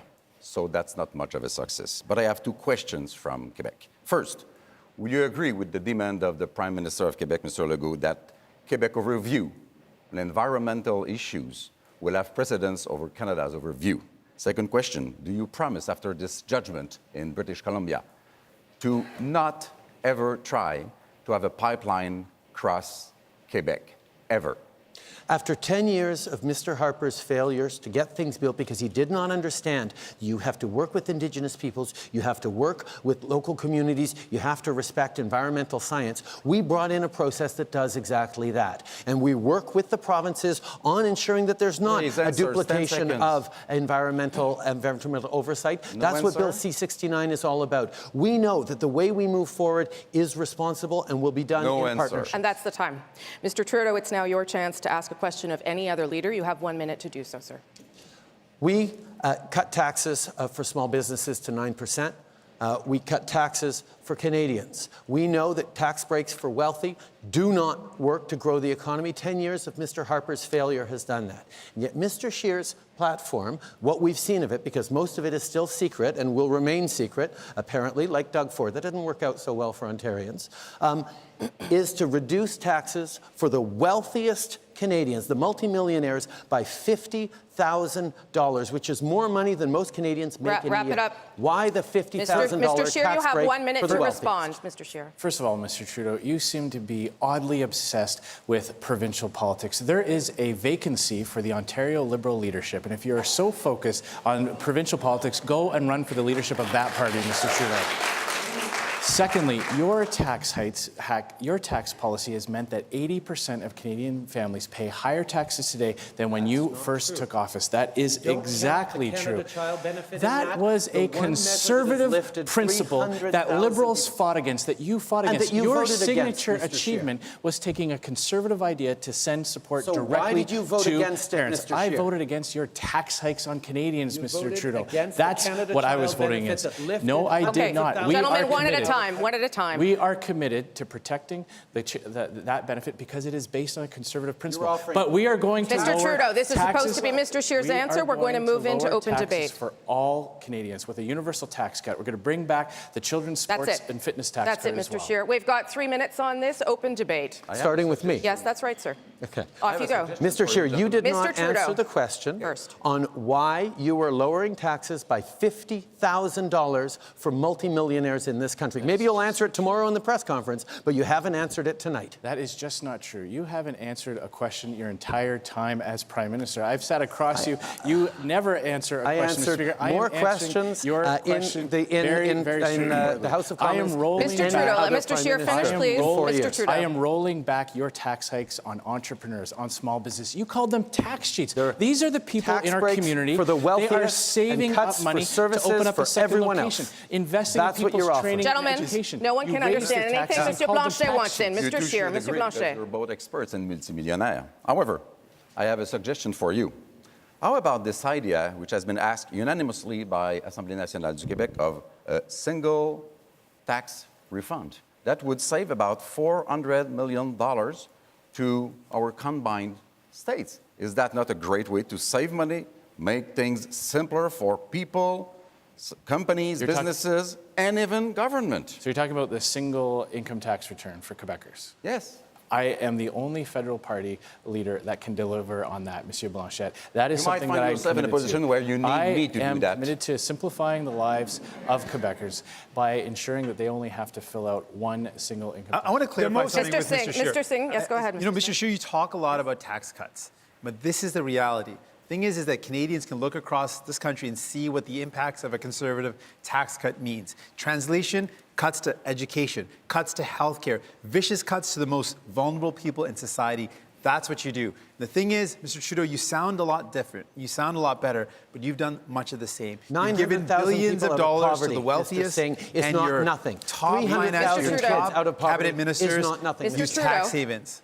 Mr. Scheer, you can respond, then Mr. Bernier. So under Trudeau's policy, Canadians are working harder and harder, but they're barely getting by or falling behind. Our policy will leave more money in their pockets, and we're going to do that, Mr. Singh, by protecting services like healthcare and education. We're going to get the money to pay for it by cutting corporate welfare and reducing Canada's foreign aid budget by 25%. That is going to pay for our tax cuts for all Canadians to leave more money in their pockets so that they can get ahead. Mr. Bernier. Not going to work. Mr. Scheer and Mr. Trudeau, it's all the same. It's all boutique tax credit. They won't cut tax for every Canadian. We have a platform with only 2 tax rates that would be fair for everybody. So everybody will save. The cost of our tax reform will be $35 billion. But we will do that only after balancing the budget. We'll use our surplus. It's the only responsible way to give more money. I got a question. No, you had your chance. Ms. May wants in. Ms. With May. 2 weeks left in this election campaign, Canadians can know one thing. At this point, Mr. Scheer, with all due respect, you're not going to be Prime Minister. The question is going to be on a seat count if we have Mr. Trudeau in a minority or Mr. Trudeau in a majority. Voting for Green MPs is your very best guarantee, Canada, that you don't get the government you least want. Mr. Scheer can respond to that, and then we'll wrap it up. Well, I'm going to prove you wrong on that, Ms. May. You just watch on October 21st. I'll lay you bets right now. Mr. Bernier said something that is completely untrue. Under Justin Trudeau, we will see endless deficits, meaning more and more of Canadian tax dollars goes to pay the interest on that debt. We will balance the budget while still preserving core services. And it's Maxime Bernier's chance to lead this part of the debate. You can ask one question to any other leader. 30 seconds, please. Yes. Andrew, you are calling yourself a conservative, but you don't want to balance the budget in 2 years. You will add $70 billion on our debt. You support the cartel in milk, dairy, and poultry, knowing that a Canadian family is paying more than $400 a year for that. Andrew, are you a real conservative? No, I think you are liberals. Why are you pretending to be something that you are not? If you want to talk about pretending to be something that you're not, I'm not sure which Maxime Bernier I'm debating tonight. Was it the Maxime Bernier from the 1990s who was a separatist? Was it the Maxime Bernier who was minister responsible for handing out corporate welfare? Was it the Maxime Bernier who defended supply management when it suited him? The fact of the matter is, sorry, it's my time to respond to that question. The fact of the matter is there's a clear contrast in this election. Justin Trudeau's endless deficits and tax hikes to pay for it, or a conservative plan that will leave more money in your pocket. We will lower taxes for all Canadians. We will bring back popular tax credits like the kids, sports and fitness tax credit. We will boost the RESP. We will raise the age credit for seniors, and we will bring in a green home renovation tax credit. That all the while cutting corporate welfare and Canada's foreign aid budget to bring that money back home so that Canadians can get ahead. 9 seconds. Well, let's do open debate. Off you go. You're starting that too. Thank you very much. I'm the Maxime Bernier who's there for Canadians. And I'm the Maxime Bernier who does not care about having real debates on real issues that are important for Canadians. You don't want to have debates on immigration. You don't want to have debates to help every Canadian and abolishing that cartel in supply management. You don't want to be able to cut foreign aid. You don't want to cut foreign aid. Let's let Mr. Scheer respond, please. It would be important to balance the budget, and we can do that. Well, that's precisely not the case. I've said that we will cut Canada's foreign aid budget by 25% to pay for the tax cuts that we You can are save going to bring $5 billion there and balancing the budget. I want to Tax that just Canadians put in can get ahead. what this election is all about. This election is all about who's going to fight for you, who's going to stand up for you. And we've seen with Mr. Trudeau, he says nice words, but he gave $6 billion in corporate loan write-offs last year, $14 billion to the richest corporations. He keeps tax havens open, he keeps loopholes open. He hasn't closed them in 4 years. We're in it for people. We're not in it for the rich. We're going to deliver universal pharmacare for all. We're going to deliver dental care programs. We're going to invest in housing. And we're going to fight the climate crisis like we mean to win it. That's what you get with New Democrats. I ask people to support New Democrats. Mr. Trudeau can respond. To account this Mr. government, Trudeau can to form respond. government Sir. in the next election. We have invested in Canadians. We made a very different choice than Stephen Harper did, very different choice than Andrew Scheer is proposing. We lifted 900,000 people out of poverty. We lifted seniors out of poverty. We're putting more money in the pockets of students. And we're seeing over 1 million jobs created, most of them full-time over the past year. But there is over the past 4 years, but there is so much more to do. And that is what we have to stay focused on, because the fight against climate change, the fight for the future of our economy matters, and that's the choice May Canadians wants in, need to then make. Monsieur Blanchet. Yes, We go have ahead. completely mischaracterized our response to the climate emergency as something that somehow doesn't help the economy. You have the biggest global economic opportunity in the history of humankind in moving off fossil fuels as quickly as possible. But then you're keeping fossil fuels going because your target is exactly half of what's required. If this election is anything, it's about trust and ethics, and we are in a climate emergency. We need grown-ups in the room to take responsibility. Mr. Blanchet. Mr. Singh said that he wants to fight for Canadians, and that's a good point. Who do we want to fight for? I want to fight for Quebecers, and Quebecers only. If we agree with the Canadian government, then let it be. If we don't agree, we're going to fight. And this is what Bloc Québécois has always done. And I can't wait pour avoir ces gens-là dire en français ce qu'ils ont dit en anglais aujourd'hui, jeudi. Ils vont le faire. Monsieur Scheer. The fact of the matter is, under Justin Trudeau, life will continue to get more expensive. He will continue to raise taxes. His carbon tax will go up. He's afraid to tell you how much it will go up by. Under the Conservative plan, we'll balance the budget, protect core services, and lower taxes for all Mr. Trudeau, Canadians. 5 seconds to respond. Our price on pollution helps Canadians more than removing it does. Okay. Climate emergency. That's it. Thank you. That brings us to the end of this segment and to the end of this debate. We want to thank all of you, of course, for taking the time, our questioners tonight, and all of you for watching live in person and on your various screens. Just a reminder, as Monsieur Blanchet hinted at, that French language debate is later on this week, Thursday at 8 p.m. Eastern. On behalf of all my wonderful moderators and everyone here, have a good night.